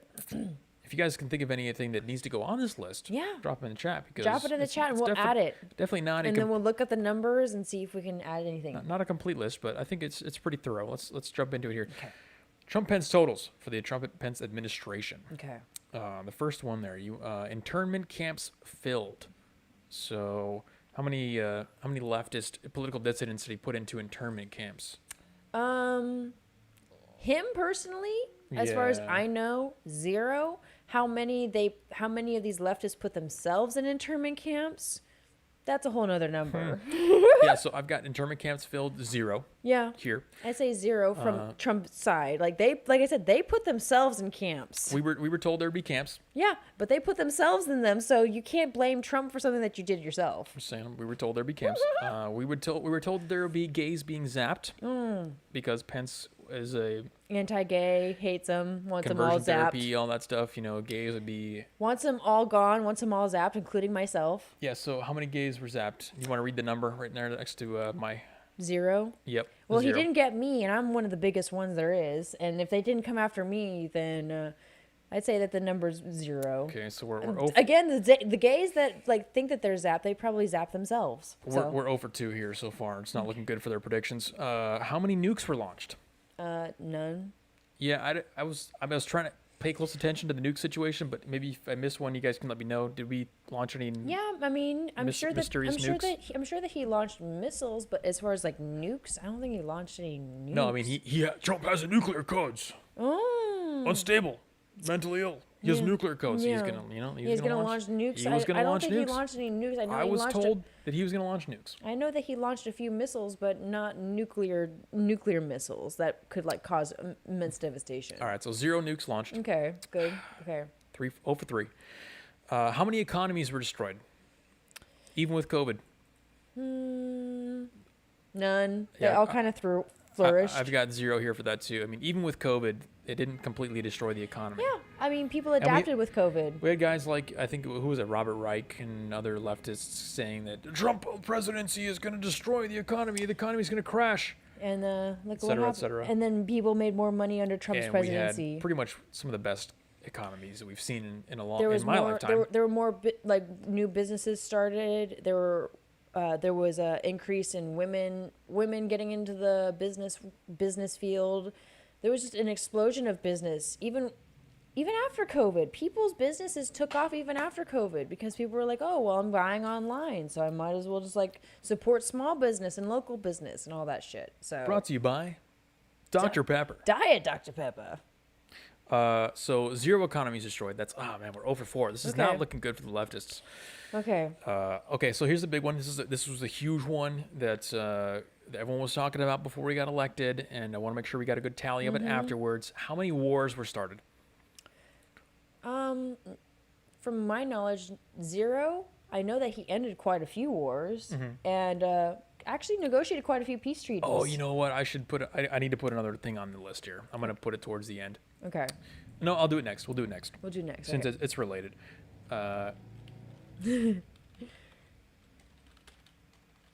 Yeah, so I got 0 for war started. Okay. If I missed one, guys, let me know. But I'm Yeah. pretty sure we're 0 for 5 now. So we got 0 internment camps filled, 0 Zero's gays eight, zapped, yeah. no nukes launched, 0, 0 economies destroyed, 0 wars started. Okay. And the next one, which is a piggyback off the 0 wars started, terrorist regimes defeated. A couple. One at least. At least ISIS. At least ISIS. That's gone. That's gone. So, So I'll, one. I'll do a conservative count of 1. Yeah. I mean, you could say that like Al Qaeda too, but Now- Al Qaeda and ISIS are pretty connected. This doesn't really fit on the list because it's a positive thing, but you know we're trying to do like leftist predictions. But Yeah. we'll throw it in as They would say 0 for terrorist regimes defeated. probably. But we're like, no, he actually did defeat ISIS. Yeah. Do you guys remember ISIS? You remember Soleimani and how he blew him up, and the only thing left of him was a hand with a ruby ring on it. The next one's big. Oh, okay. This one we were told was going to happen for sure, en masse across the country, epidemic. How many blacks were lynched? Oh, 0 for Trump, but I mean, there were black people that hung themselves. That's true. I heard How many did Trump lynch? 0. How many were government lynchings? 0. Yeah, again, I'm pretty sure I got a pretty comprehensive count on that, but I got 0. Like I said, I've heard of I heard stories of like black people hanging themselves Yep. in front of like public offices, but that's not Trump's fault. It's not. No, I'm talking about Trump actually like going out and like telling people to go and lynch I'm people. talking about him routing people into camps and then lynching them, Yeah, that's 0. or dragging them behind a government vehicle and then lynching them. That's 0. Yeah, I've got a 0 on that too. How many? David H says Bubba Wallace. That It was close. He almost walked into it. he almost walked into it, but Bubba Wallace just like is the same thing with Jussie Smollett. Like he just Oh yeah, he tried to too. yeah, he tried to like that was a fake one. Like it was So the count should be -2. yeah, it should be -2. Blacks lynched -2. One for blacks- Juicy, and one for One's for Bubba. Bubba. -2. I love it Because they got away. because just- they tried to get with it, but they just just barely scraped away from the lynch. oh, that's hella funny. Okay, so the next one is authoritarian dictatorships. How many authoritarian dictatorships were established under Trump? Established 0, kept going. Okay. Touche. I'm just saying, like kept going and No, I was told by the leftists that there would be authoritarian dictatorships all throughout his presidency. This is authoritarian. This is a sign of authoritarianism. Trump's a dictator. Dictator. And he didn't create any new ones, but did he keep some old ones going? Maybe a little bit. okay, being hired into one doesn't count. If you get hired into one, that wasn't. Well, and I was talking Nobody about like Saudi Arabia, like Oh, no. I'm talking about how many authoritarian dictatorships were established in America. Oh, 0. Yeah, no, that's what I'm talking 0. about. Yeah, I got a 0 for that too. That's I would say 0. really not doing good on this list for the leftists here. Mm. How many elections were overturned in a fascistic manner? None. Because he just accepted the results of the election. Yeah, I was told that he was going to stay in office. Yeah, I was told that he was going to, like... I was told over and over and over that he wasn't going to leave. I was told that he was going to, like, appear with the National Guard in tanks and, like, just take over Biden's inauguration and just be like, That too. ha-ha! And I've got 0 for that. I got 0 so for I've got that, 0 too. elections overturned in a fascistic manner. Okay. This list is not doing good. Okay, but we got some actual numbers here. Okay, cool, So cool. everything up until now has been 0. And just to recap for you guys, in case you just joined, we got we're doing Trump-Pence totals of Yeah. how many things happened during their administration. And these are like a combination of like things that leftists told us that were going to be established under Trump's rule, and then like things that we kind of maybe predicted. So Mostly leftist predictions. mostly leftist predictions, but a few like sprinkles of like fun in there. So internment camps filled, 0. Gays zapped because Pence hates gays and wants for conversion therapy, 0. Nukes launched, 0. Economies destroyed even with COVID, 0. Wars started, 0. Terrorist regimes defeated, 1. Yeah. Blacks lynched, -2. -2 because 'Cause we had a few fake hate crimes. Juicy and Bubba tried to get some numbers on that one. And then there was total like we saw through them. Authoritarian dictatorships started, 0. Yeah. Overturned elections due to fascistic activities, 0. I would say 0. And to wrap it up in more of a positive light, let's give him a little bit of credit. Yeah, let's give Trump and Pence some those are credit. those were the leftist predictions.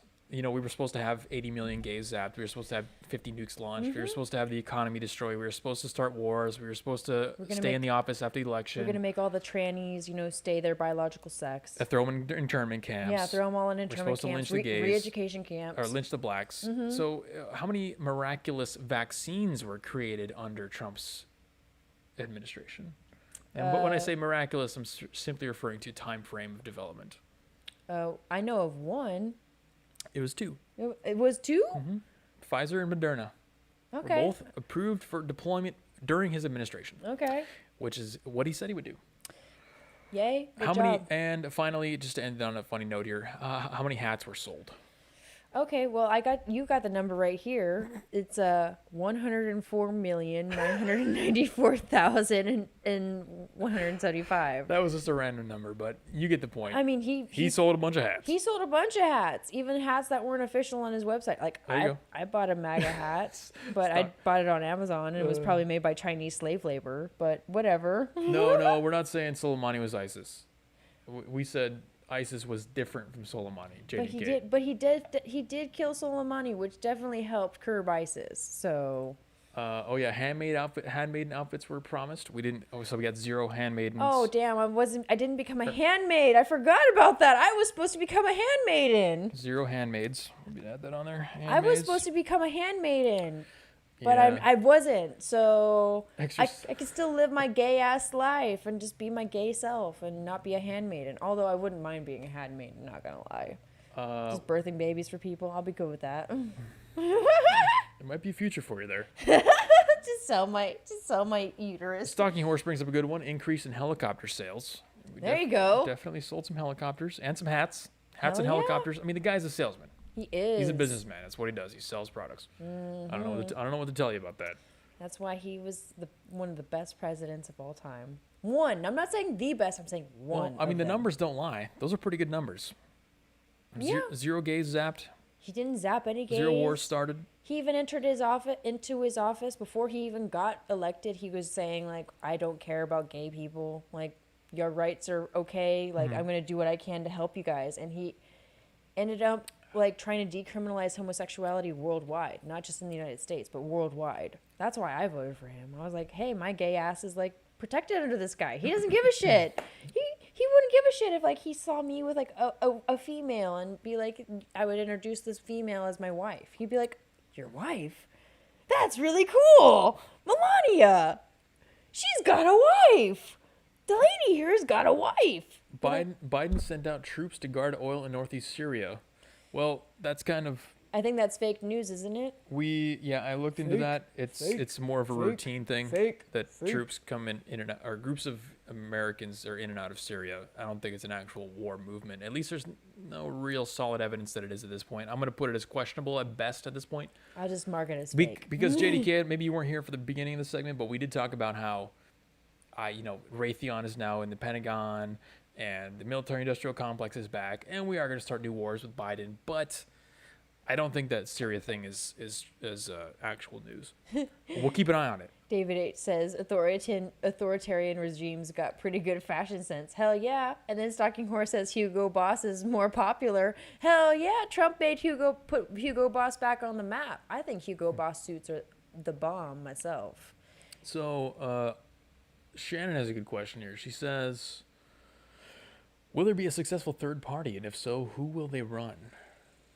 Well, so I don't think there's going to be a third party. Any kind of third party. Shannon's kind of new to the stream, I think. So yeah. I'll give her our explanation of the whole third party thing. Any discussions around third parties or parties in general is purely a distraction. Mm-hmm. It's to keep you occupied in a game that cannot be won, so that you're not focusing your energy on something that actually matters or something that makes a difference. It's to keep you. It's a sleight of hand over here. It's a magic trick. It's just the sleight of hand portion of the magic trick, where you're, hey, look over here, party system, two-party system. Yeah. It's all messed up. Fix the system. Fix the system with a third system. While they're doing everything behind the back that you don't see. And personally, as far as the alt-centrist, the official alt-centrist viewpoint, since we're the only alt-centrist live stream on the internet and the authority on alt-centrism, as far as I'm aware, is that any discussion around parties or fixing the system is an absolute waste of time. And you should spend absolutely zero mental energy doing that because, like I said, it's just a distraction. Yeah, it really is, unfortunately. So I'm not even going to speculate on, is there going to be a third party? There was a time, maybe even just a few months ago, when I would have participated in that discussion. Yeah. But now that we've seen what happened with the election and how things really are around There's here. no even point of talking about a third party. Yeah, no. If you paid attention to the election and how that went down, you know that something is going on that's beyond your control. It's not something you can change by going to protests, signing petitions, going to rallies, voting. It's not something you can change by doing any of those. Yep. So I mean, of course, go out and vote and make your voice heard, but just know that, like, it really is. I wouldn't even advocate for that anymore. Not anymore. Not really. Not even like in a swing state or like a midland state of the United States. Nope. I'm almost entirely disinvested from the entire system. Not even so. Like next election cycle, you're not going to vote in 2024. It's not even worth my time. Because I'm not going to change my actions or my life depending on who's in office. Nothing is going to change. Yeah, you're right. And your life, you as an individual, I mean, Biden's been in office now. He's signed all his executive orders. Yeah, day 3. I still, went to Costco. I went to the gym. I still have internet. Got jacked. I still have got Dr. Pepper. I mean, my life hasn't changed. Yeah. At all. I'm still going to make a bunch of money, have a bunch of fun, go to the gym, do my thing, be on my missions. I don't care. It's independent. My life is independent from that system. I mean, we could talk about the bigger picture of establishing your own parallel society, which is what I plan on doing. But your life is not affected by the executive office. Yeah, it's not. It It's really isn't. really Your not. day-to-day life is not. It's really not, unless maybe if you're a tranny and you can use a different bathroom now, or maybe I could choose to play in a women's sport now. Yeah. Did you guys know that? Yeah, Jeremy. You're super jacked now. All you got to do is like identify as female, and you can like just outlift all the girls. I can. There you go. The women have been complaining on Twitter about hashtag Biden erased women. Have you guys seen this? Biden erased women because one of the executive orders that he signed was basically that guys can identify as women and use their restrooms and use their locker rooms and everything and compete in the same sports as them. Hell no. Which women understand because most women anyway have some kind of biological understanding of nature.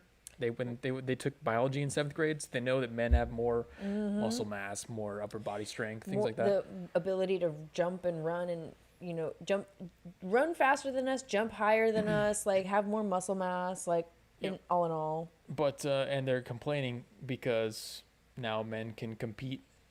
Biological men can compete as women in women's sports. All you have to do is identify. You don't even have to like be on hormone Guys, replacement therapy. I think we should start a weekly narrative sports league where we all identify as the opposite gender and see how we do. and then just try and go dominate some sports leagues.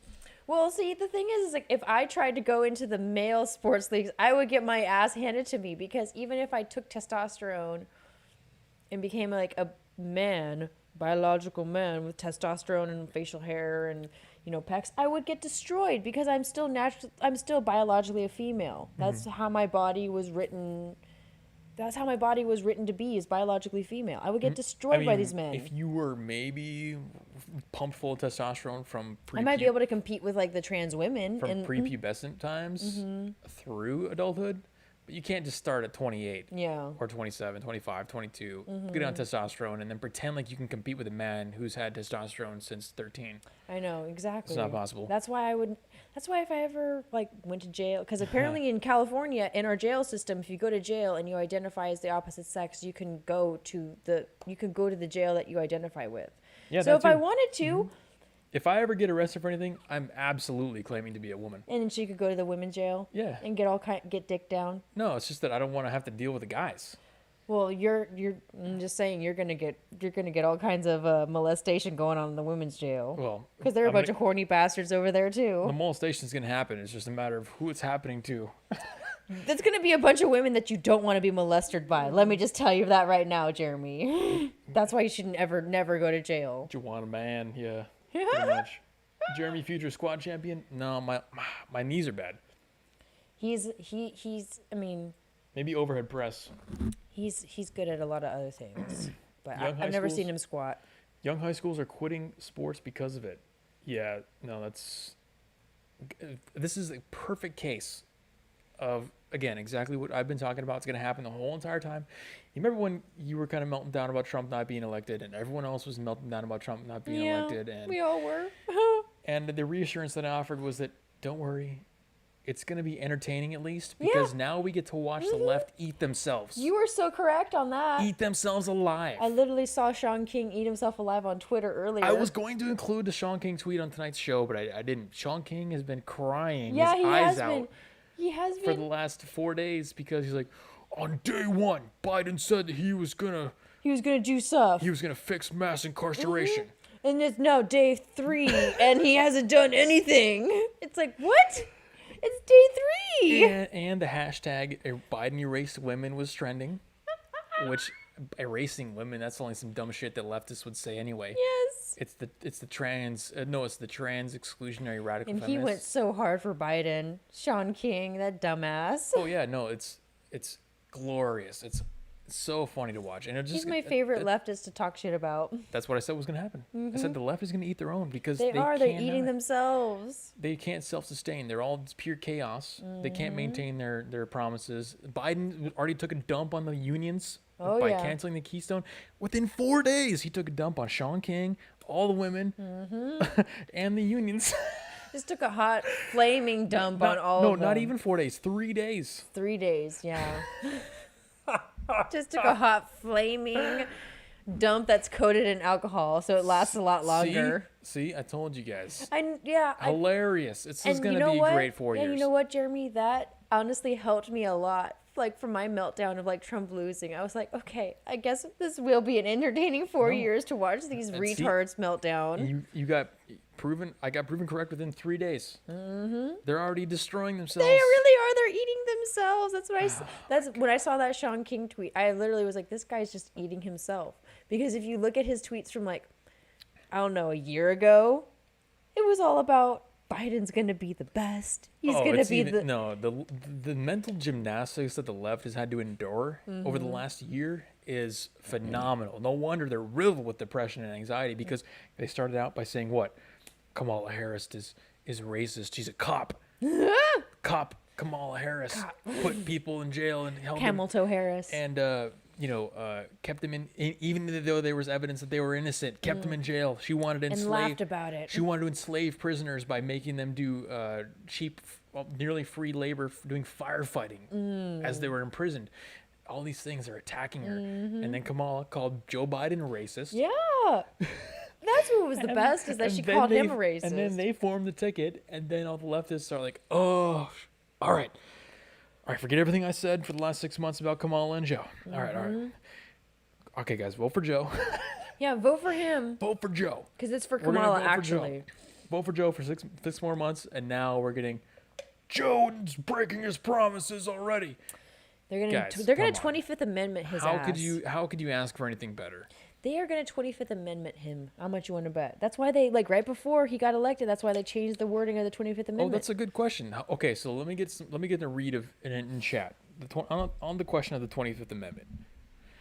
We know that Pelosi and everyone else raised this issue before the election happened. We all initially thought it was because they wanted to implement it on Trump, but it turns out they admitted that they were going to basically admitted that they were going to implement it in the Biden administration. Put a 1 in the chat if you think Biden will last all 4 years. Put a 2 in chat if you think that Biden will not last 4 years by any circumstances, whether it's 25th Amendment, health reasons, impeachment, Kamala killing him, whatever it is. 1 if you think he's going to make it 4 years. 2 if you think he's not going to make it 4 years. Because when you really think about it, it seems like, I went to the store the other day, and on the front of the magazine cover, it was Newsweek or some other prominent magazine, front and center, the best spot. It was right after the inauguration. It was Kamala on the magazine cover. Like, when was Pence on any magazine covers? No. When has any other VP been the prominent displayed figure? In every visual that you look at for any kind of marketing that's been pushed out for this administration, Kamala, it's subtle things like Kamala standing in front of Joe Biden. Kamala is bigger than Joe Biden in the marketing. All these things that kind of hinted at Kamala being more prominent than Joe. And the 25th Amendment being brought forward and talked about in case it needed to be implemented in cases like Joe's or health reasons. There's a lot of clues. I'm just saying there's a lot of clues. That's all I'm saying. There's a lot of clues. We got mostly 2s in chat. We got 1-1. Biden's first and last 100-day agenda will be the same. Let's put it that way. First and last, the 100-day agenda will be the same. Yeah. Most likely. Biden effed over those who trusted him to give amnesty. 8 years. Got to keep those serfs. Hell yeah. Trump has been trolling the left, which is why Nancy and crew continue to attack him. Yeah, so we got pretty much all 2s in chat. So we got mostly consensus on the prediction that we'll make here Good. in episode 33 Because y'all are smart. that Biden won't make it through 4 years. Oh, remember how I said that this is our 33rd episode, and somebody's gonna be like, "Oh, is that Masonic?"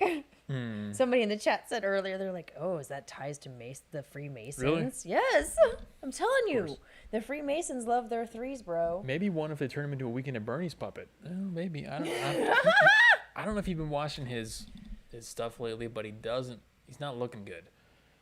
Biden is just Performance-wise, he's not looking good. He's not looking too hot. he's So- not. Well, they're gonna either like. And do you remember what Obama looked like before and after his presidency? Oh, he was so young before. He got annihilated. And then once he left office, he was old. He looked like he aged 10 so what years. What does that do when you're already 79. that old I think he's 78. and you're not on amphetamines like Trump? You're not on McDonald's and amphetamines. Yeah, you're not fueled with raging McDonald's and amphetamines like Trump was, because he killed it as far as energy goes. Biden can barely even give these speeches. He starts his speeches like this. Hello. Glad to be with you today. What's up, y'all? My fellow Americans. No, it's really bad. It doesn't, I'm just saying it doesn't here. look like he's gonna make it. So Yeah, he's got that true international under pressure. true international under pressure. That Ben, what's up, Ben? And glad to see you live. Ben watches That all ear-piercing laugh every 2 minutes. Hell yeah, that's me. That's Ben what I'm here for. Or maybe he's talking about Kamala. and he started wearing tan suits. All right, well, I didn't have any more content. Unless anybody has any questions, you can drop them in chat. But I think we'll end it there. We're not about 9 minutes early, short of the 2 hour mark. But one thing I want to mention before we cut it out here, unless anyone's got questions, feel free to drop any questions in chat. We did do a live stream with All Minus One, who runs a podcast called The Ends Justify the Memes. Yes, we did that on Wednesday afternoon. Bill and Tank, we did that on Wednesday. It was pretty fun. I left a link to that on my community page on YouTube. So if you see my community posts, you can get a link to that. It was a very engaging 2.5 hour discussion. Yes. That some of our members were partaking and they recommended. So those guys, it's always good to see other people who are on kind of the same wavelength as you, because it's rare these days on the Not YouTube. to mention Bill and Tank are both really cool guys, and they're funny and they're engaging, and we talk about kind of similar topics, but then I was the only girl, so we got to sprinkle in a little bit of like talk about that kind of stuff. So it was very fun. It was very nice to talk to our listeners. Yeah, Ben. See, we got to work on the when you laugh, you gotta like duck. Yeah, I'll work on that. Like when they pull the mic away, when they're yelling a line, they pull like a stand-up comic. When they're yelling, they pull the mic away. Yes, That's why when I laugh, I do this side. I'll work on that, Ben. I'm sorry for We'll get there, piercing buddy. your ears. I'm still learning. Okay. So go check out that podcast. Stalking Horse says they had a blonde on today. Yes, that's why All Minus One is not in here with us, is because he was doing his thing tonight. He had like a special No, program. he did earlier today. Oh, he did? Yeah, Okay. Blonde in the Belly of the Beast. Blonde from the, yeah. But we're also going to do an after-hour stream on locals.com tonight. That's right. If you guys follow us on the no, not tonight. Not tonight? Wait. Oh, it is Saturday. It is Saturday. We're going full night. We're going all nighter tonight, Yeah. guys. After our stream. For those who follow the locals, you will get a link in the locals page to our after hour stream where we're basically just going to go ham on whatever. Yeah. Free for all. Last time we did it, we went 2.5 hours. Yeah. We were And just it was- talking about random stuff. It was wild. So if you guys want to get that after hours stream, we're going to keep streaming after this on the private section. Locals weeklynarrative.locals.com, the link that you see right here on the page. Go sign up there. Yep. Because I'll be dropping a link to that shortly after we Yes. end the stream. David H says, question, how come no discussion on domestic terrorism? Oh, that's a good topic, actually. It's a really good topic. But I would consider that, so David, that falls under my category of news that doesn't matter. News that nobody cares about. Well, no, people do really People care about it, but But, okay, here's the thing. So, one of the most important things that you guys need to be doing at this point is trying to discern what information and what news is actually relevant to you and what isn't, what matters and what doesn't. So, this domestic terrorism stuff, which we talked about last week, we talked about how they're going to implement the 9/11 playbook on white people now because white people are now the domestic terrorists. They're going to be used as a theme throughout their administration for the next 4 years to implement more controls on us, to censor us on social media, to do all these things. But that falls under one of those things that, short of voting or an armed uprising, what are the options for fighting back against that? And we've already been shown that voting is rigged. yeah. So the only real option left in that particular sphere is some kind of armed uprising. Yeah. You could spend all your time and energy in the next 4 years thinking and worrying about, the domestic terrorism, the white people are going to be demonized, this and that. Or you could spend your time and energy trying to remove yourself as far as possible from the institutional power that pervades that control upon you. Yeah. Which is what I plan on doing. It's really a matter of, there's no perfect solution, there's no perfect answer, but there is a best answer. There is where your energy and your time can be best spent, and where it definitely will not be best spent, I can guarantee you, is arguing back and forth on Twitter about how hypocritical it is to call white people domestic terrorists, and how leftists are now the party that call people terrorists, and how all these implementations are unconstitutional, and that's all just an absolute waste of time. Yeah. All your time and energy is. should be focused on either separating yourself from the society completely, like leaving the country, moving somewhere else, or forming your own smaller communities within the country that would withstand something like that. He says, David H. also replied, he said, it's interesting the squad are against domestic terrorism laws. Well, of course they are, because the minute that we put domestic terrorism laws in place, they already know that the people that support them are going to be qualified as domestic terrorists. So that's why. Well, laws persist through time, and we're in a cyclical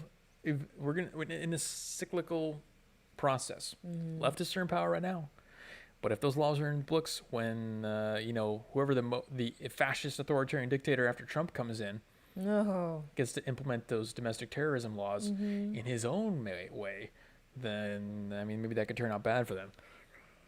Ben says Biden won by 7 million votes, legalized 10 million new voters to secure all future wins. Yeah, and also has a lower approval rating than Trump did when he left office.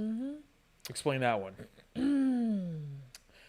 Are you not concerned about the full leftist control of government and gun control? That's my main concern. Ammo was already impossible to obtain. Yeah, so again, Osis, you're on the same kind of path. You can always just make your own ammo, Osis. I'm just saying. Ben Savage, he says, I heart you both. I'm glad, because I don't mean for my laugh to be like ear piercing and be annoying, but this is what God gave me, so we're teaching her. I'm mentoring her on the ways of podcasting. He's teaching me to not be so annoying. And not so stupid. No, I'm not concerned about full leftist control. Leftists are already in full control. Yeah, they're already in control, so they have every institution. They have the government. Even when Trump was in office, they had power.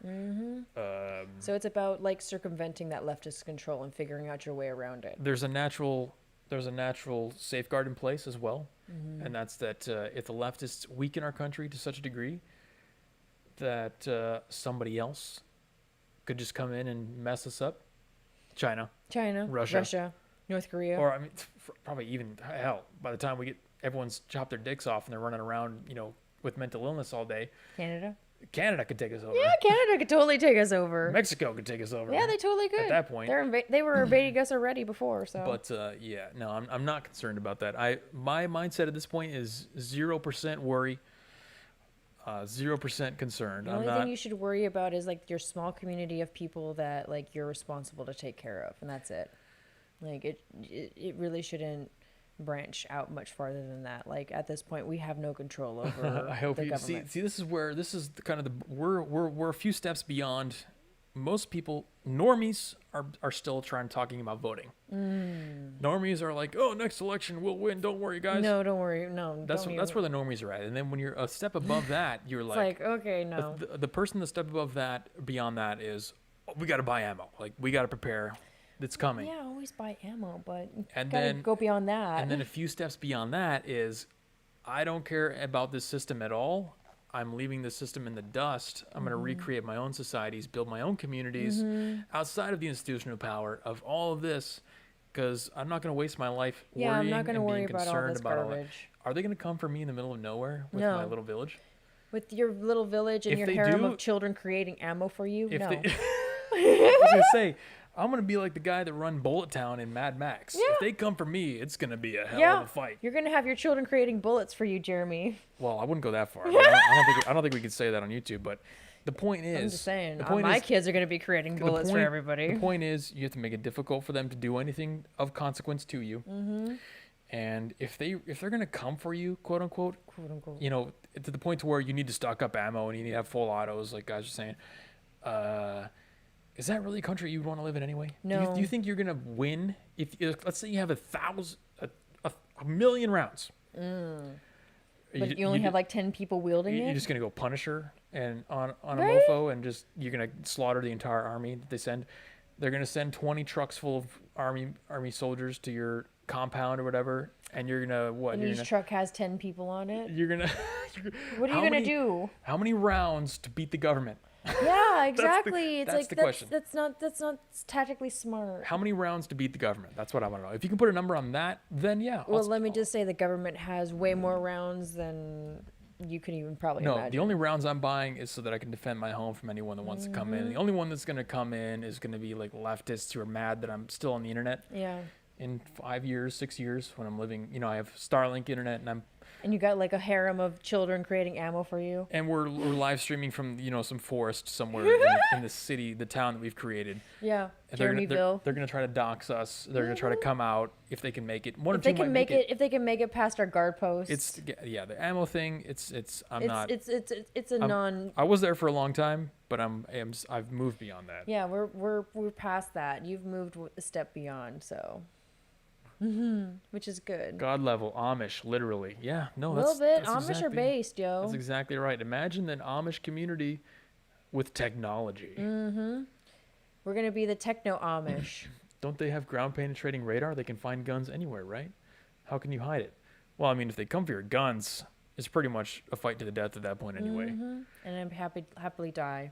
That's fine. Osa says you're not trying to beat the government. No, okay, so maybe I mischaracterized the scope of what you're trying to do, but like I said, I'm only trying to defend my own property. Yeah, we're not trying to defeat the government because we know we're gonna lose. Ben Savage says Individual Sovereign: How to Thrive and Survive During the Collapse of Welfare State by James Dale Davidson. There you go, book recommendation for you. There we go, book We recommendation. are the for little everybody in the people. chat. They could care less about your finances in order and remain practical.